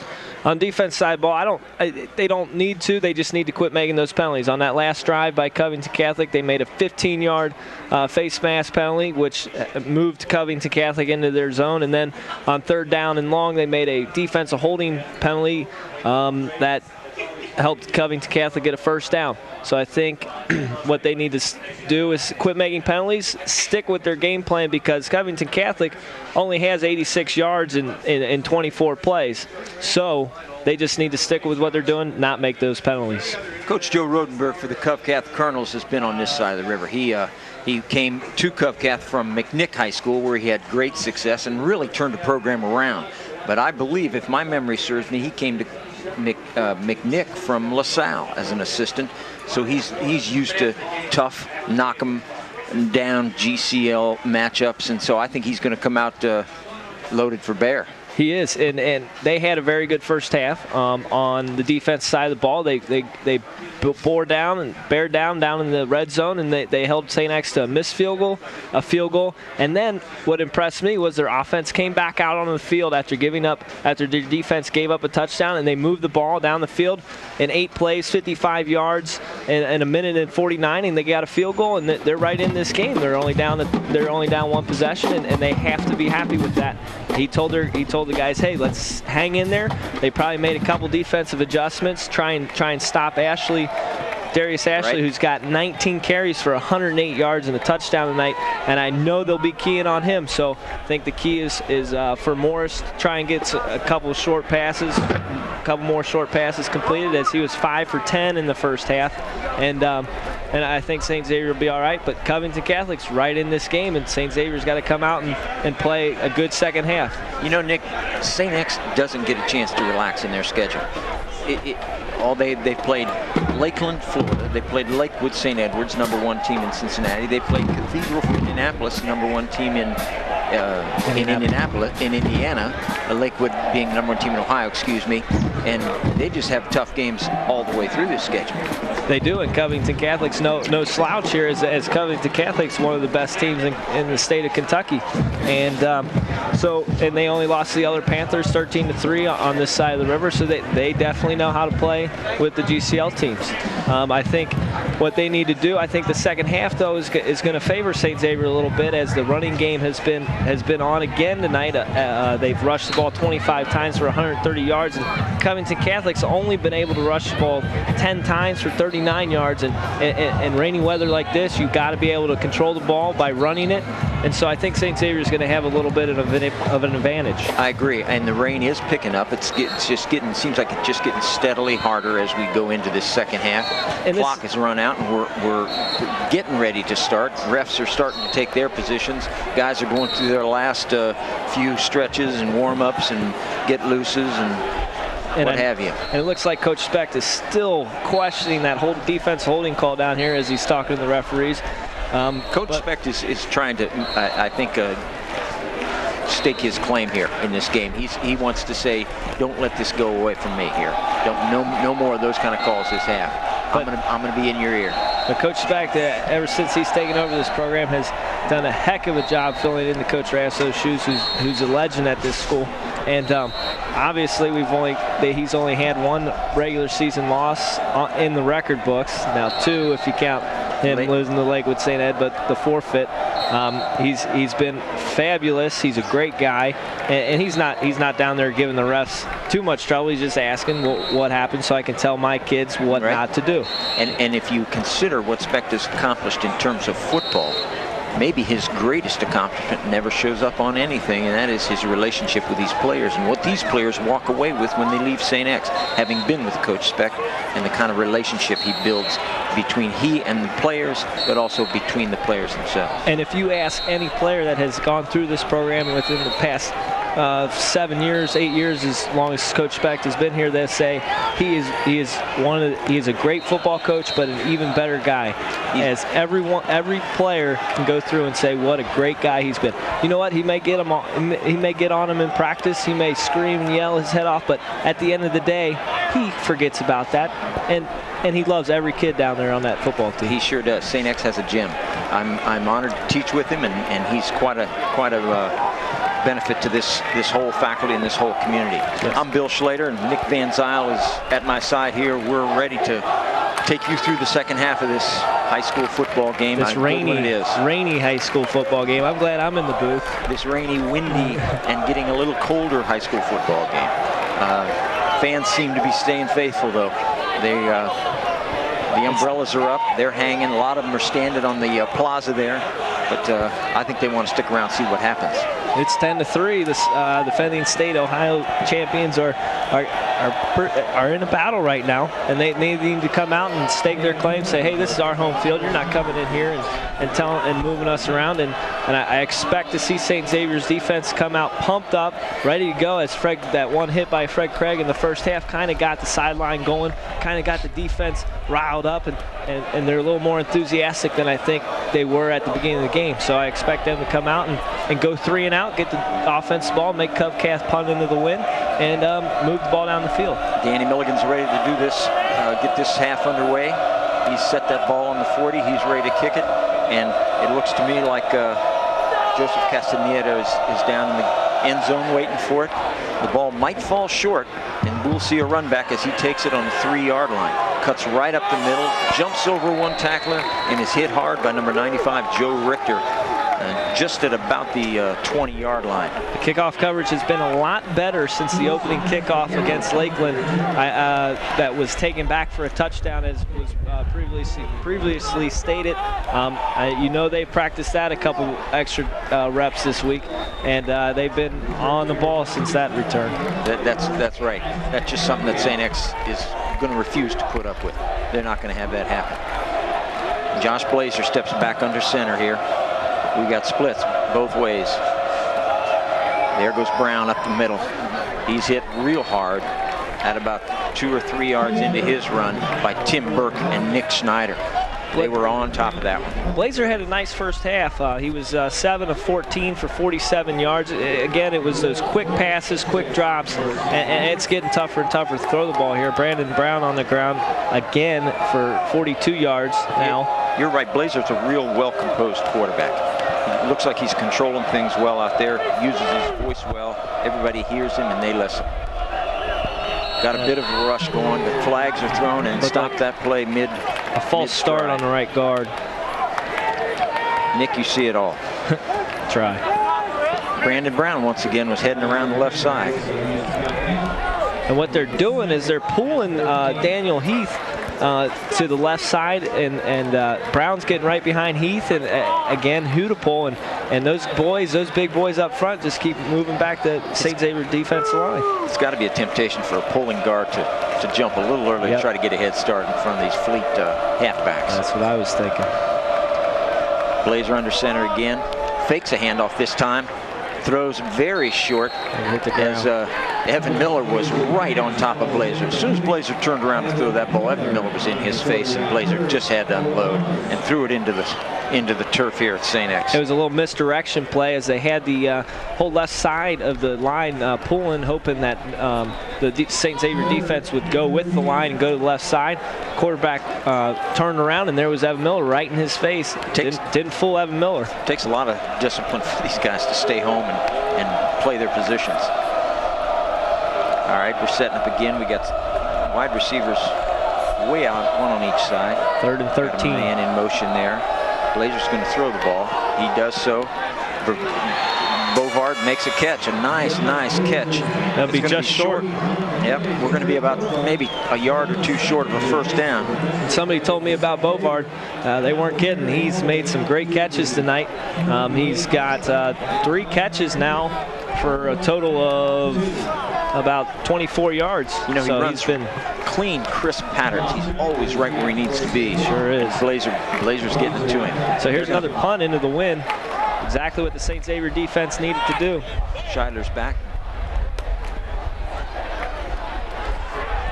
There's his punt. Looks like a nice one. He got a little leg into it. Scheidler's going to take this ball. He drops it, falls on it.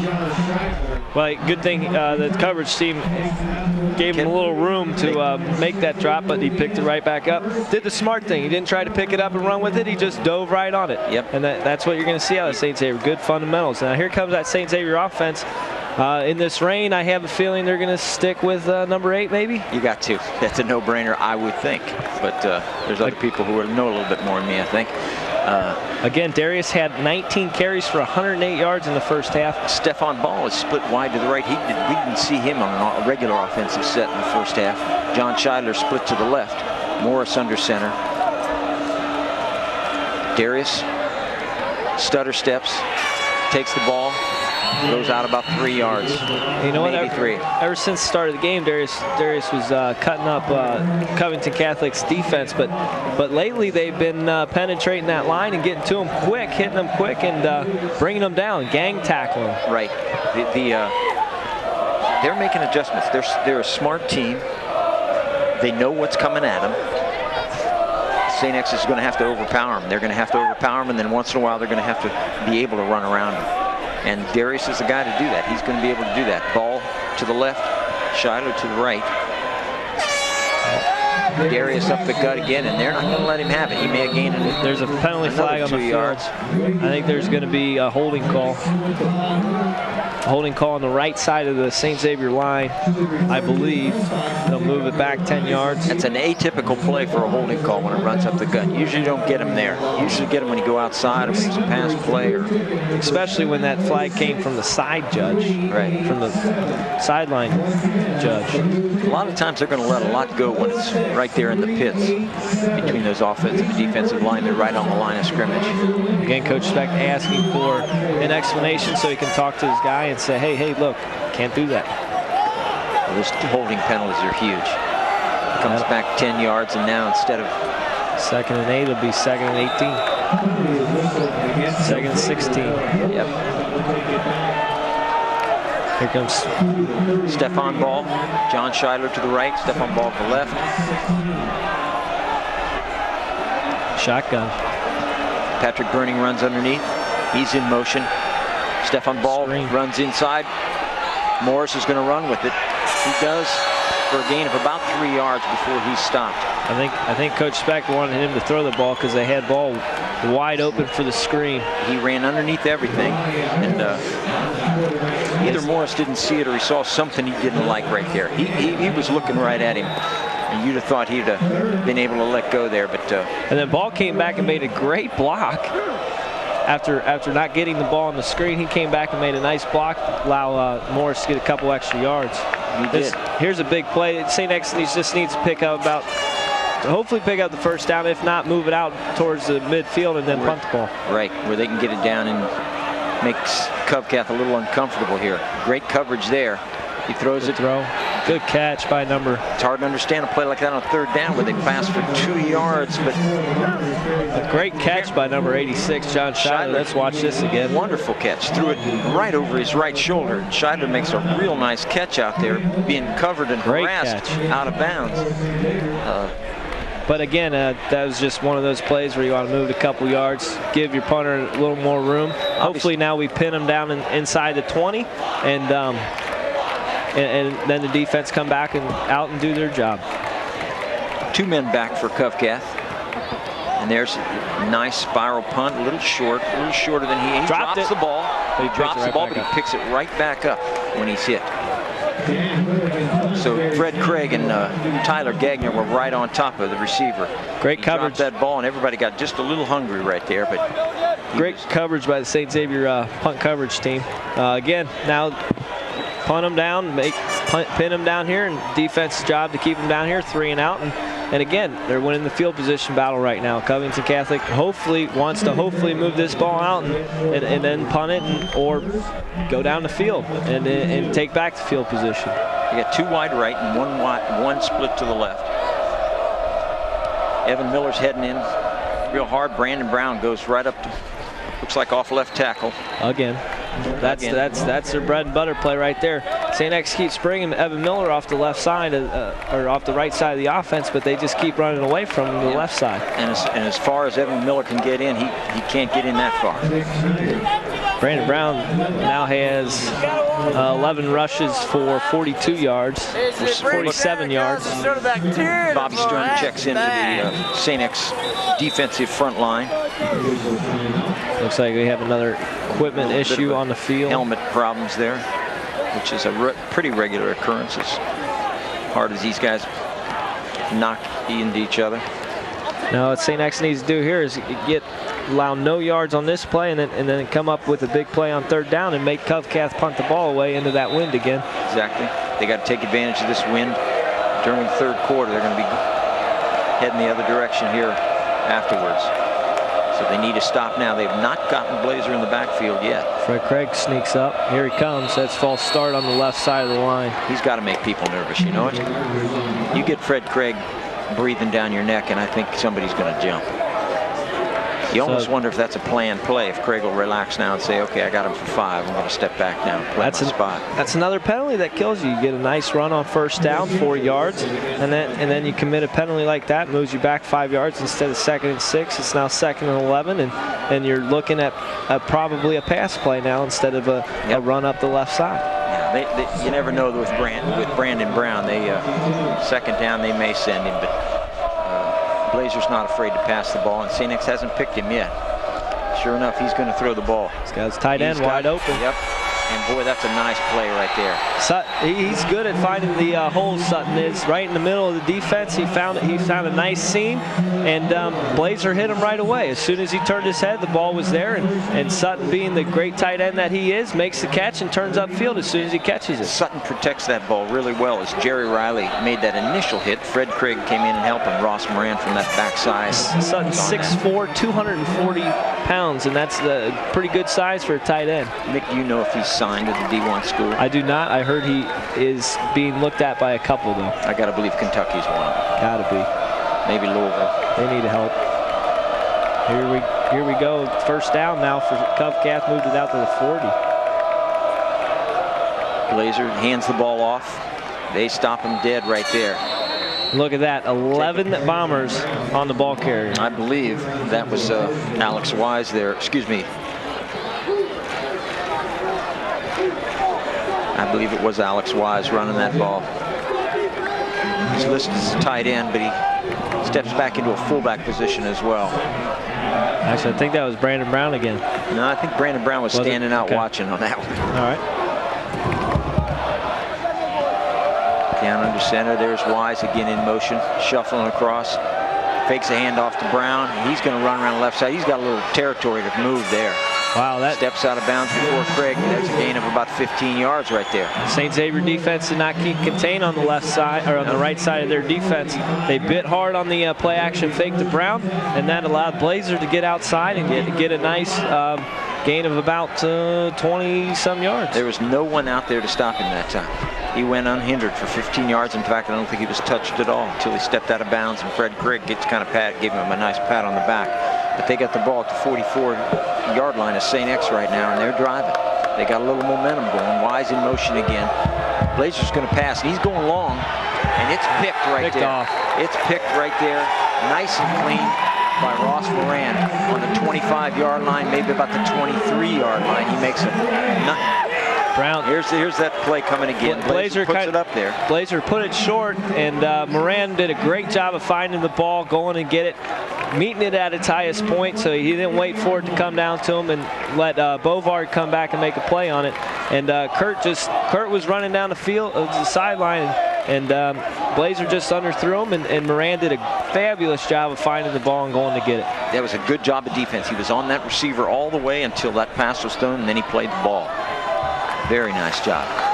Darius Ashley takes it, and he skirts outside. He's going to get 10, maybe 14 yards until he's driven out of bounds by number 7. Again, there's a good example of Darius's cutback ability. He runs it up the middle, sees nothing's there, boop, let's go outside, and there he goes for a gain of about 14 yards. He's perfect. He can tell when there's going to be a mash in the middle, and he needs to dance around it, and he does it well. There's lightning. There was lightning on the field. So we may be postponed a little bit here. Now, typically what happens with this is that they got to get everybody off the field. They'll get everybody off the field, and they won't start again for another 30 minutes or so. Everybody's got to get their helmets off. These games stop right now. Nobody plays around with this. The Elder LaSalle game we heard was postponed because of lightning, and now we're getting some lightning. Yep, and we'll be trying to go to the weather radar and find out what's going on with that. St. Xavier, that was a huge turnover they just got down there as Covcath was driving a little bit, trying to get some momentum going, and St. Xavier's defense coming up with a big play again. Yep, they put themselves in a much better position here for whenever this game might resume. But it's 10-3 St. Xavier, and we'll be back as soon as we can. Don't go away. Thanks, everybody.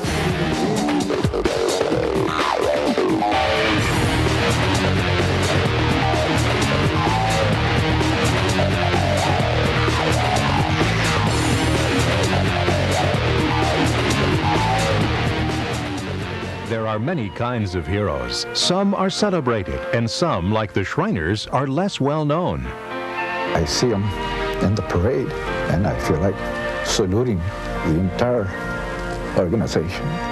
Shriners Hospitals provide world-class orthopedic and burn medical care to kids totally free of charge. Call this number for more information. Shriners, having fun and helping kids right here in the Cincinnati area. In sports, consistency is a quality to be proud of. And when it comes to helping kids, Shriners Hospitals have a record that's second to none. For over 80 years, they provided expert medical care to kids with orthopedic problems or severe burns, totally free of charge. The Shriners combine leading-edge research with an outstanding teaching program. There's a Shriners Hospital helping kids from this area. For more information or to refer a child, call this number. Shriners helping kids right here in the Cincinnati area, giving help and hope to kids for over 80 years.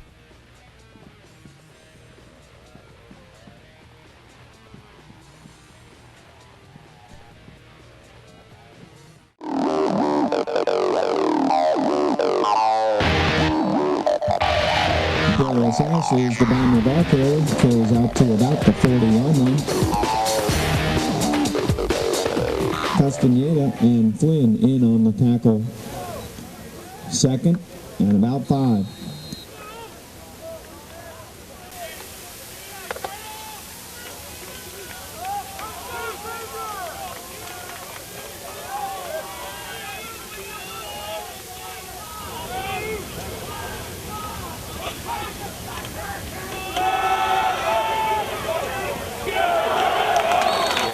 Darius Ashley, Joseph Castaneda finally makes the stop, but not before Ashley gets to about the 50-yard line. Enough for a St. Xavier first down, 1st and 10 Bombers on that 10-yard pickup.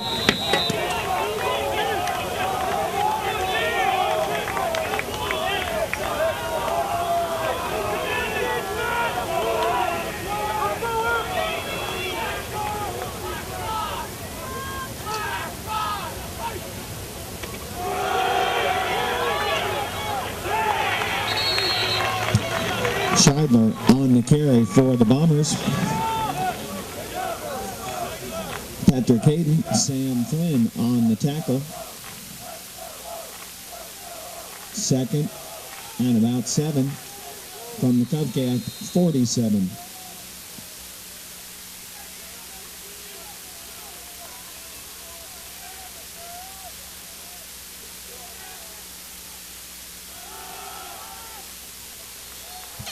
Darius Ashley on the St. Xavier ball carry. Corey Riley, Patrick Hayden in on the defensive hit.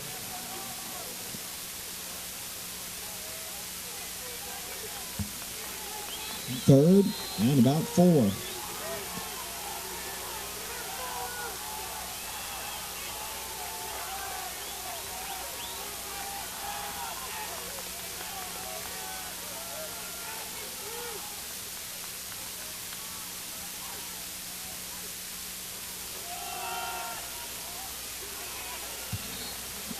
Darius Ashley will be the St. Xavier ball carrier. Corey Riley makes the final hit. It'll be 4th and less than a yard. Fred Craig, Wendell Taylor, Luca Romeo all check into the St. Xavier backfield.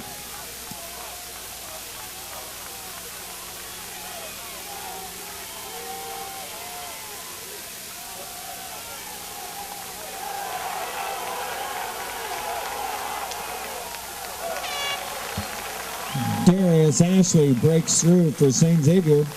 Brandon Brown on the shoestring tackle.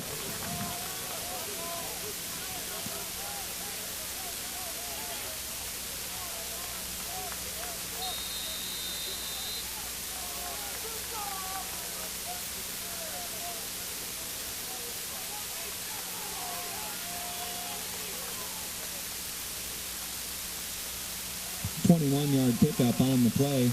Takes it down to the Covcath 20, 1st and 10 Bombers.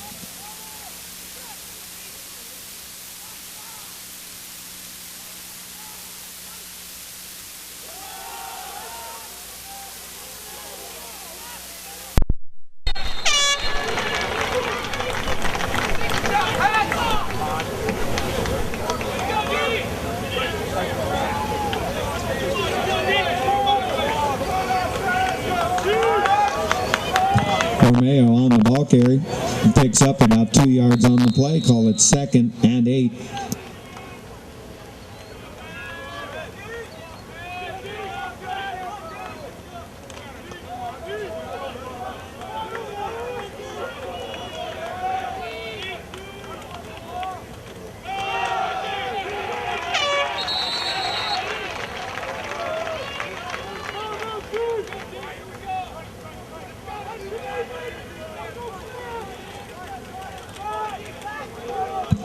Luke Ewald checks into the St. Xavier lineup. Luca Romeo picks up about a yard on the play. Call it 3rd and 7.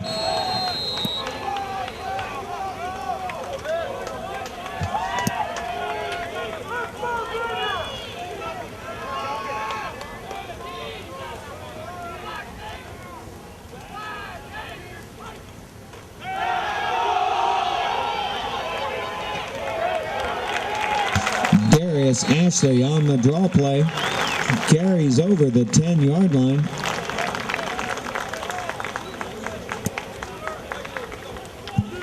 Sam Flynn makes the final hit. Ashley picks up 9 yards on the carry, and it'll be 1st and goal Bombers at the Covcath 9.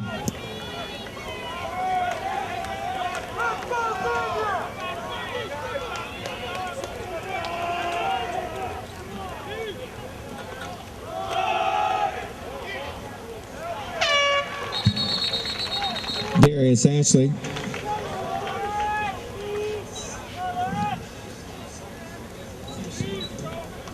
Sam Flynn on the big hit for Covcath. The ball will carry down to the 6-yard line. Pickup of 3. 2nd and goal from the 6.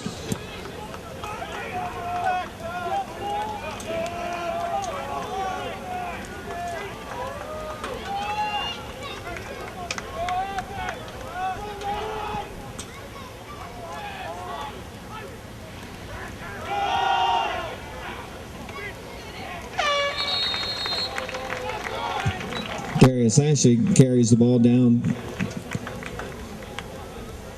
to the 5-yard line. Patrick Hayden makes the stop. It'll be 3rd and goal from the 5.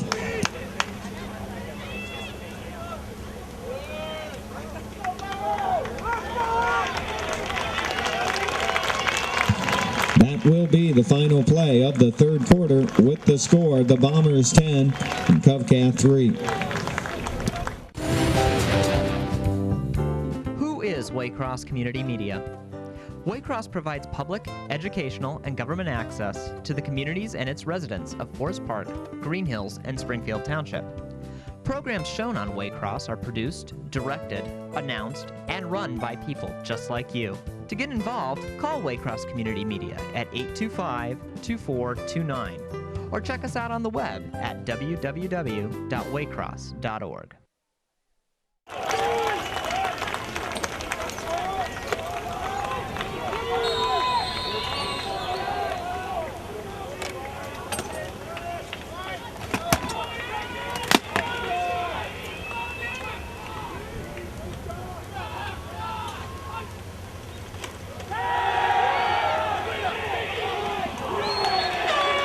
Darius Ashley's pass is broken up on Ryan Morris's pass is broken up on the play by Brandon Brown.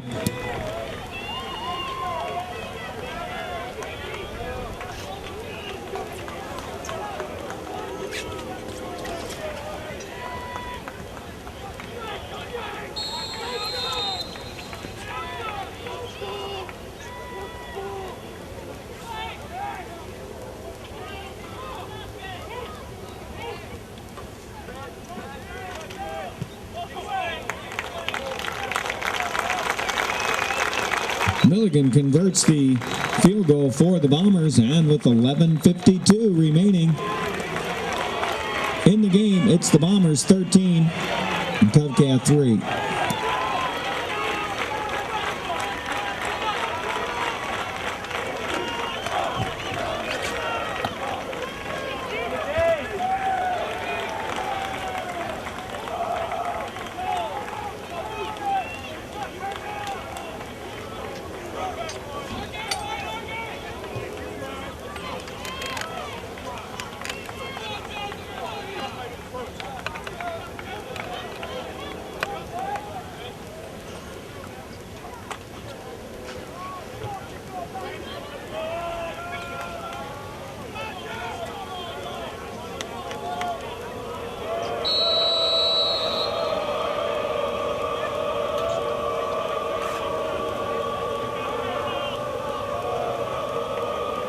Joseph Castaneda in the deep position.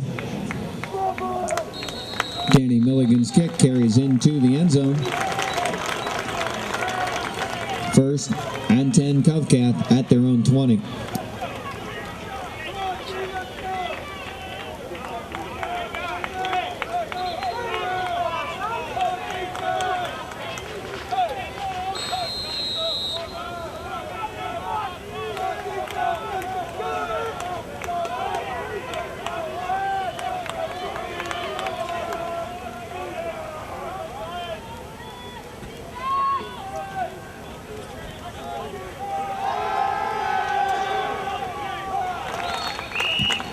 Joseph Blazer. Pass intended for Peter Sutton falls incomplete. 2nd and 10.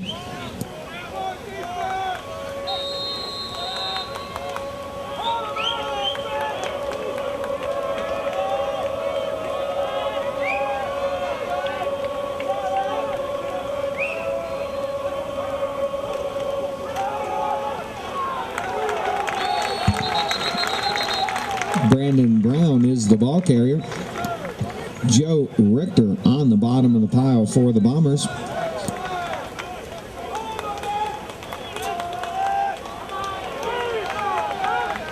It'll be 3rd and 9 from the 21.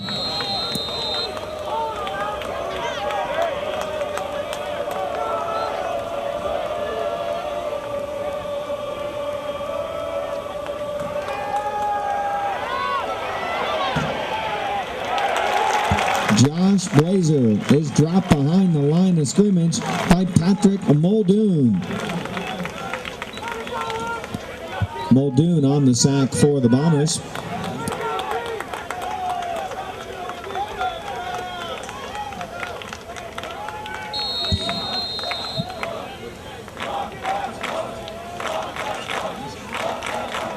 John Scheidler is deep for St. Xavier.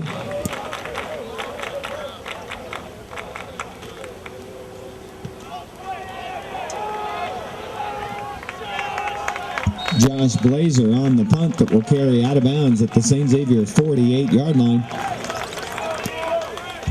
where the Bombers will take over 1st and 10.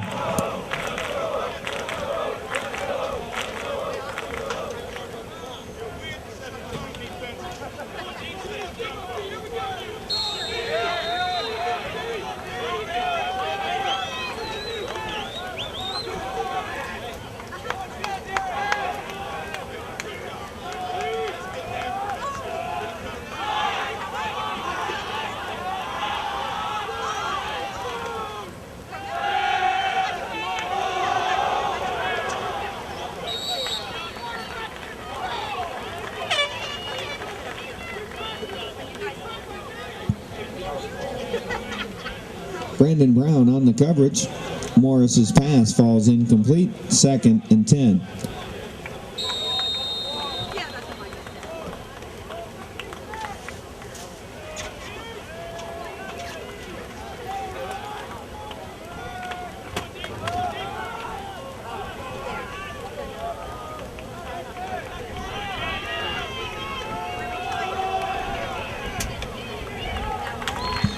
Darius Ashley on the St. Xavier carry crosses into Colonel territory. Joe Brueggemann, Kyle Furnish on the tackle. Play will carry just inside the Covcath 48-yard line. 3rd and about 6.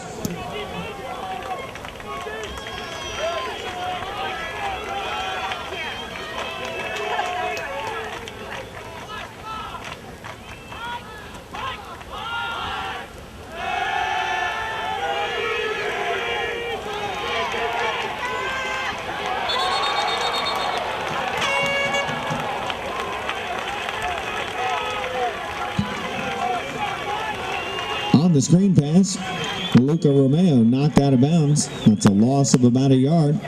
Call it 4th and 7.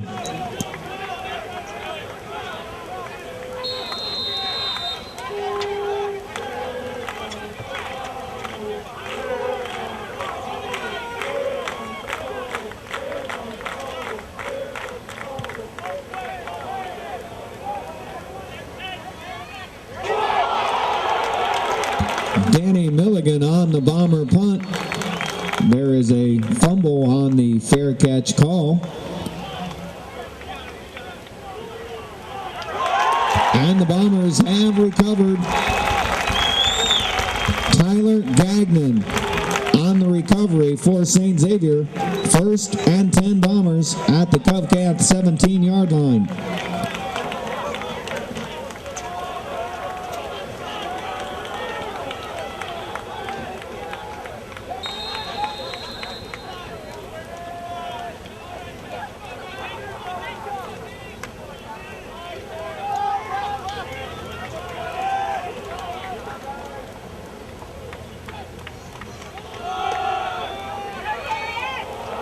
Penalty marker as Darius Ashley carries on the play to about the 10-yard line.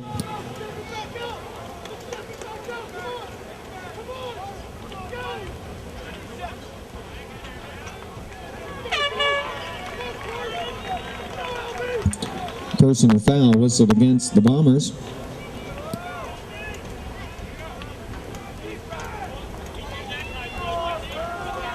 Ball will be marked back to the 26-yard line. 1st.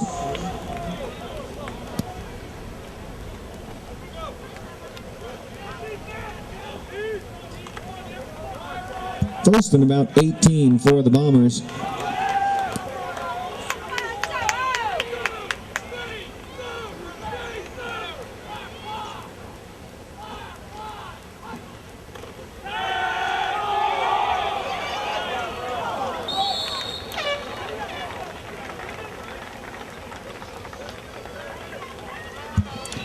Ryan Morris's pass intended for Danny Milligan falls incomplete. Brandon Brown on the coverage.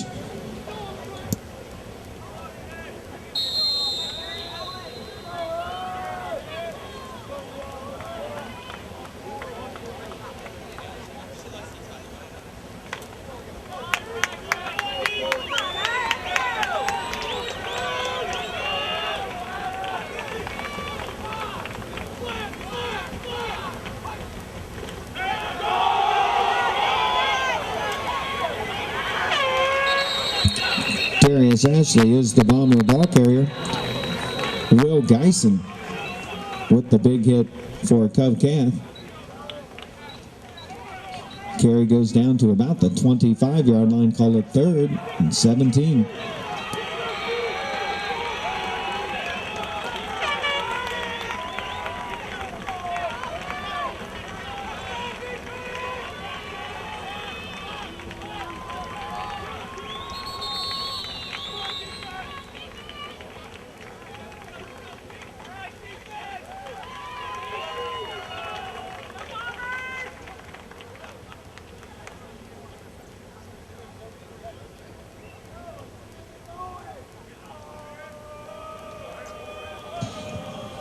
.8:14 remaining in the fourth quarter. Timeout, St. Xavier.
There is a penalty marker on the play.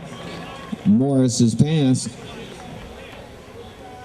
falls incomplete.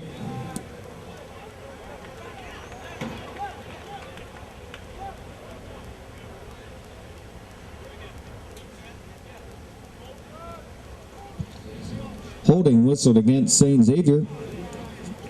Declined on the play by Cov-Cath.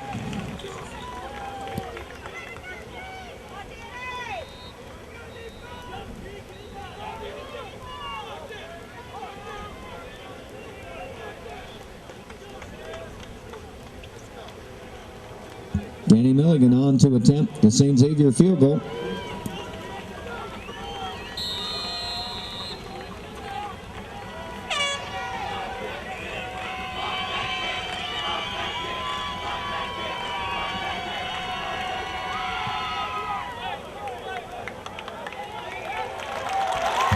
Danny Milligan on the 42-yard field goal.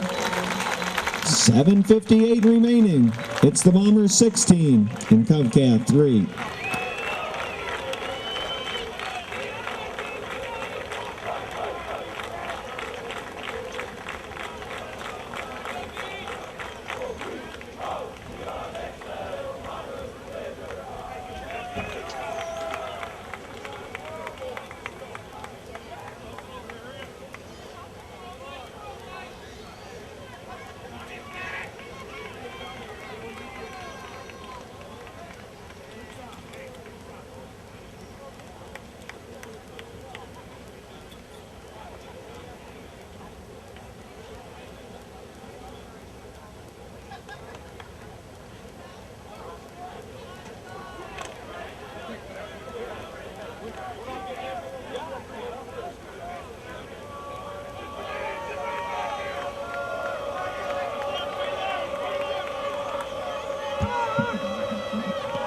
Danny Milligan kicking off for the Bombers. Joseph Castaneda in the deep position.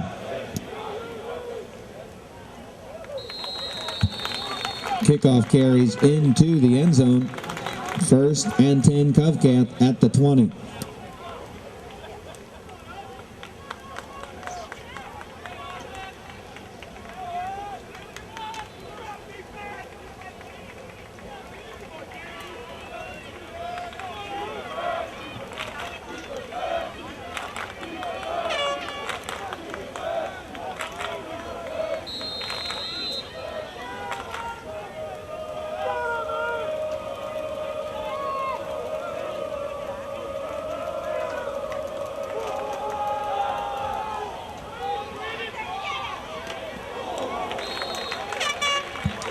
Brandon Brown on the carry.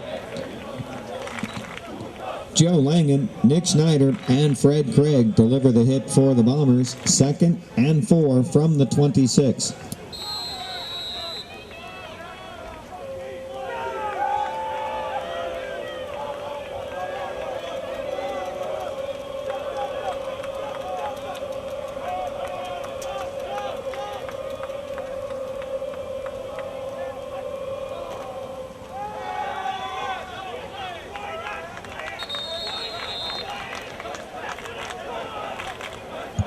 Blazers pass intended for Bovard falls incomplete. 3rd and 4.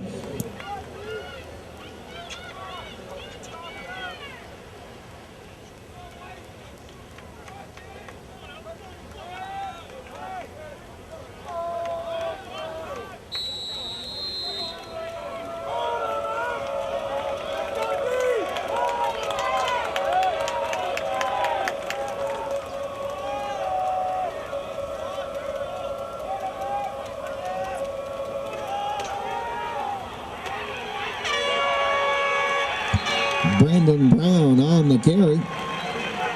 Tim Burke come back to make the final hit on the play, but not before Brown carries out to his own 39-yard line, where it'll be 1st and 10 Colonels.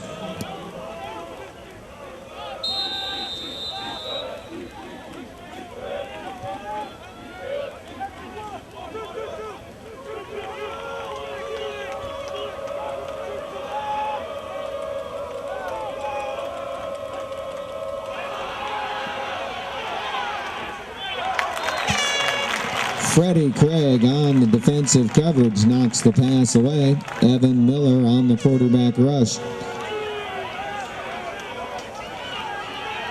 Blazers pass was intended for Peter Sutton. 2nd and 10.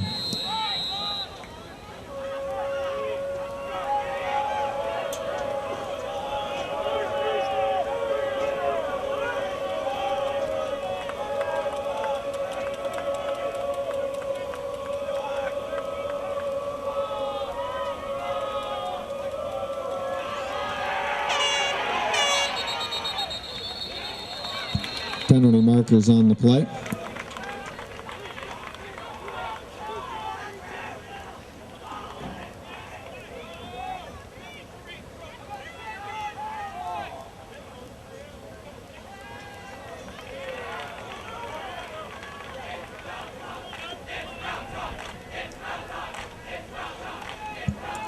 St. Xavier whistled 5 yards on the play. 2nd and about 5.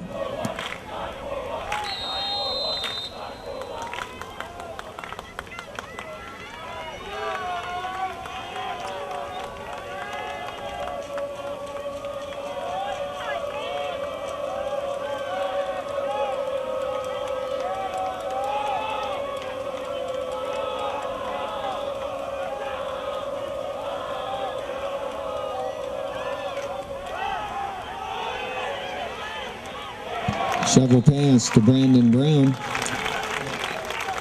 Tim Burke, Nick Schneider, Joe Langen, Jerry Riley, all combine on the tackle for the Bombers.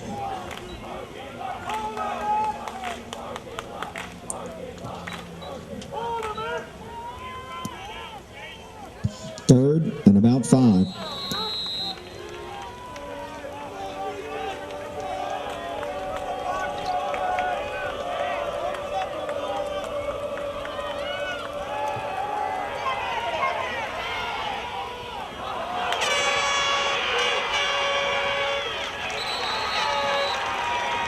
Josh Blazer's pass is complete to Brandon Brown, who's finally run out of bounds at the St. Xavier 43-yard line.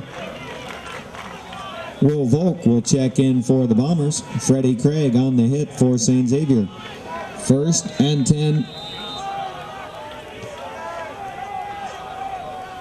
Covington at the Bomber 43.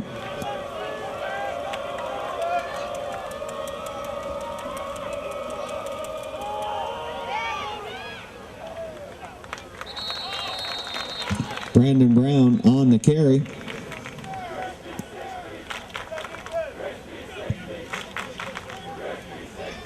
Joe Lang and Jerry Riley combine on the hit. 2nd and 9.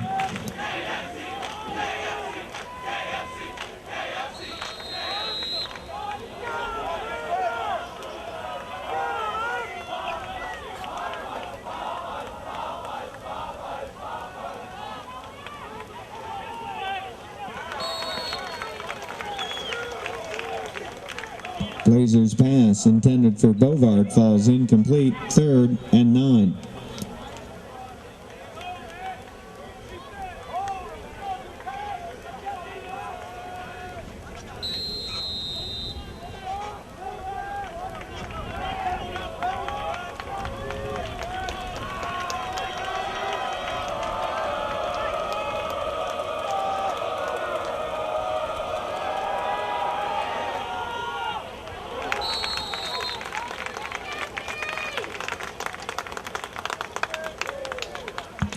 Blazers pass intended for Alex Wise falls incomplete. John Salinger, Jerry Riley on the coverage. Eric Roby on the defensive pressure. 4th and 9.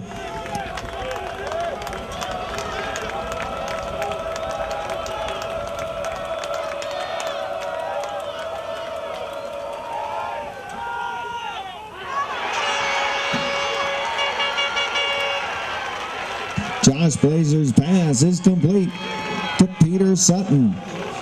Eric Roby on the defensive coverage and tackle.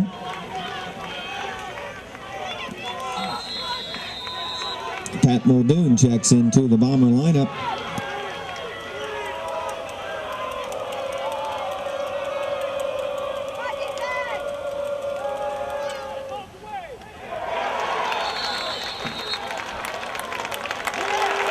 Eric Roby on the Bomber interception.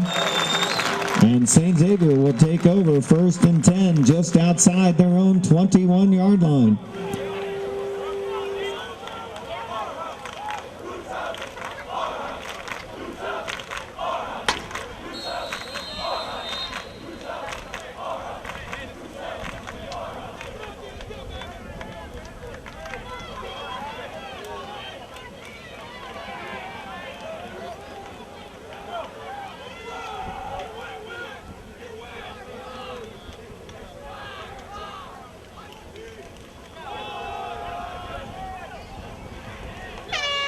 Darius Ashley is the Bomber ball carrier.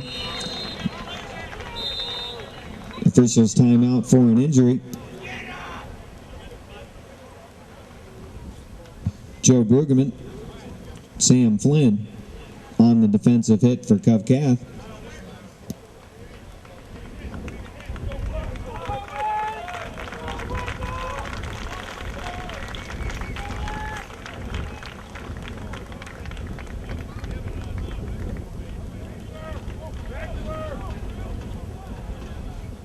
Luca Romeo checks into the St. Xavier lineup. Number 55, Will Frazier, the injured Bomber on the play.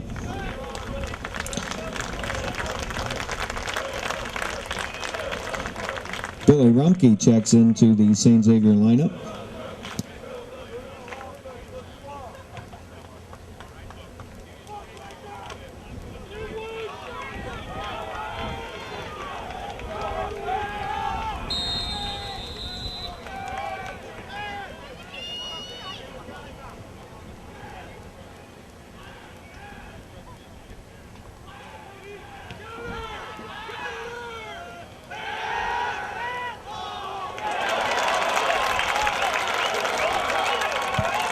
Billy Rumpke fires complete to Luca Romeo. Romeo carries all the way out to the 49-yard line. Kyle Furnish, Joseph Castaneda in on the tackle. 1st and 10 St. Xavier from their own 49-yard line. It's a 28-yard pass from Rumpke to Romeo.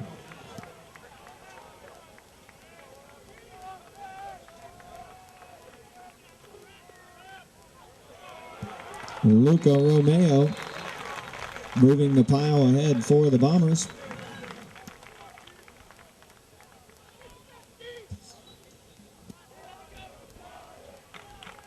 Mike Jacobs in on the tackle.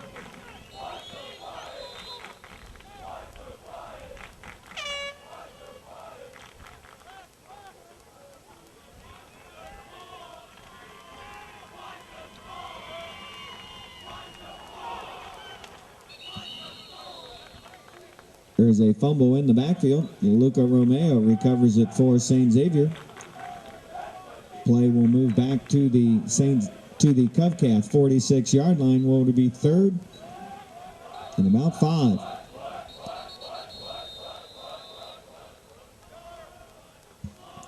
Timeout, Covcath.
Billy Rumpke's pass is complete to Nick Owen.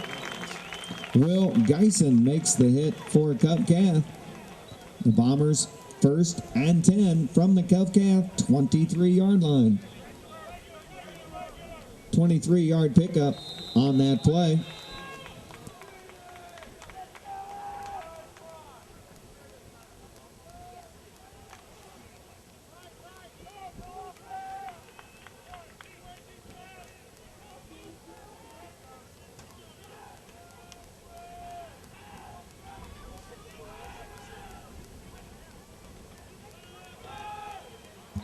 Romeo is the Bomber ball carrier. Joe Brueggemann on the hit. Play carries down to about the 20-yard line. 2nd and about 7.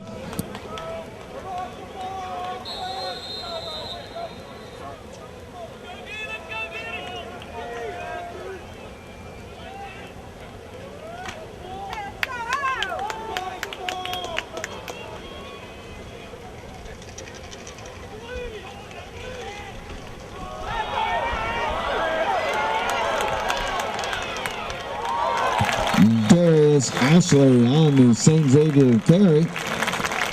Kyle Furnish makes the defensive hit. Takes Ashley out of bounds. It'll be 1st and goal Bombers just outside the 3-yard line.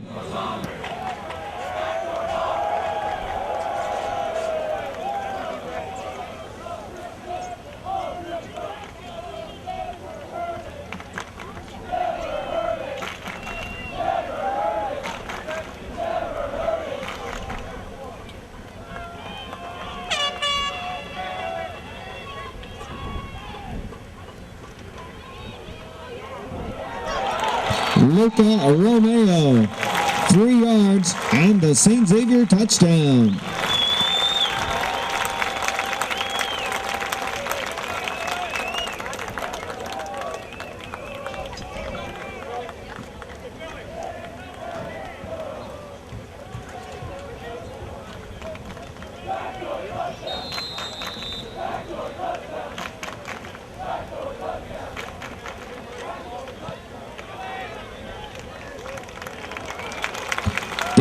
Milligan converts the St. Xavier extra point. 1:24 remaining. It's the Bombers 23 and Covcat 3.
Offside St. Xavier.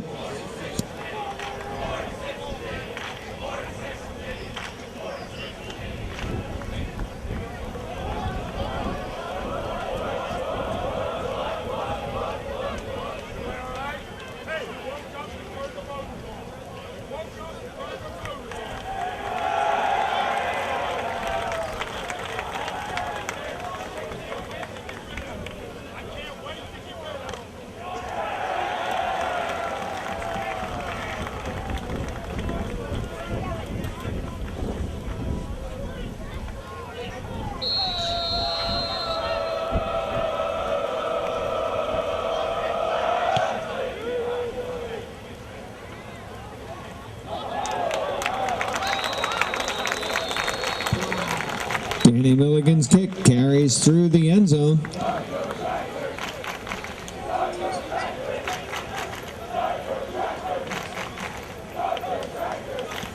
Covcat will begin 1st and 10 at their own 20.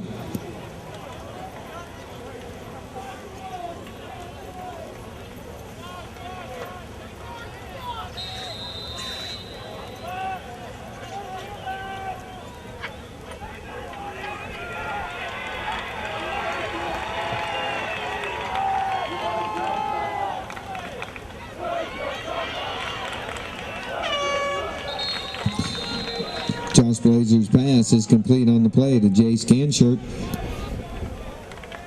Freddie Craig, John Salinger, Nick Schneider all combine on the stop. That play will carry out to the 34-yard line and a 14-yard pickup.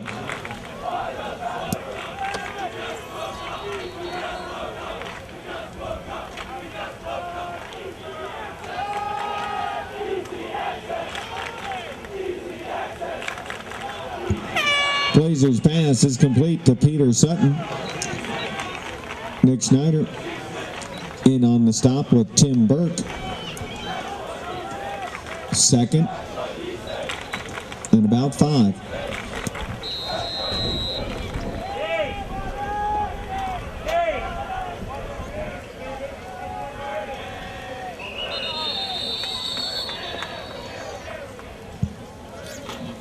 Penalty markers on the play. 5-yard penalty whistled against Covcat. 2nd and about 10.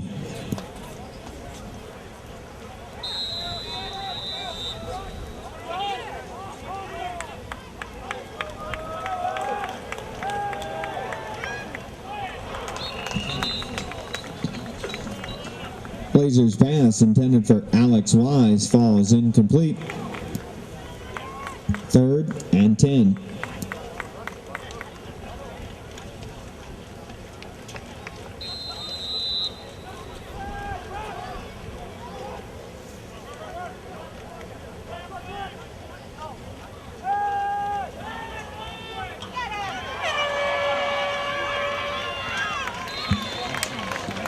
Alex Wise on the reception carries into St. Xavier territory.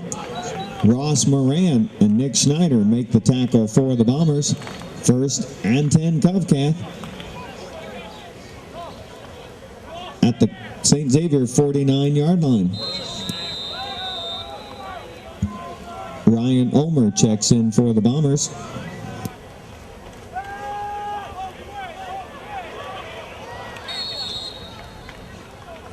Pass falls incomplete.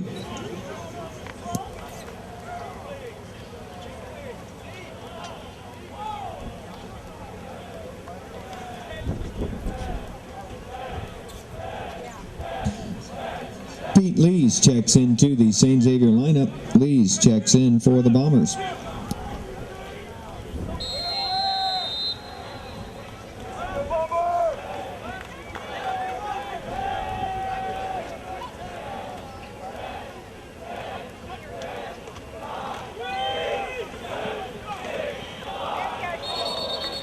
Brandon Brown on the carry. Tim Burt, Joe Langen in on the defensive hit for St. Xavier, and that will be the final play of the game with the final score, the Bombers 23 and Covcat 3. I'd like to thank everyone for attending the game. Please be patient as you're exiting the parking lot and working with our security and staff personnel.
This has been a production of Waycross Community Media, the Access Partnership of Forest Park, Green Hills, and Springfield Township.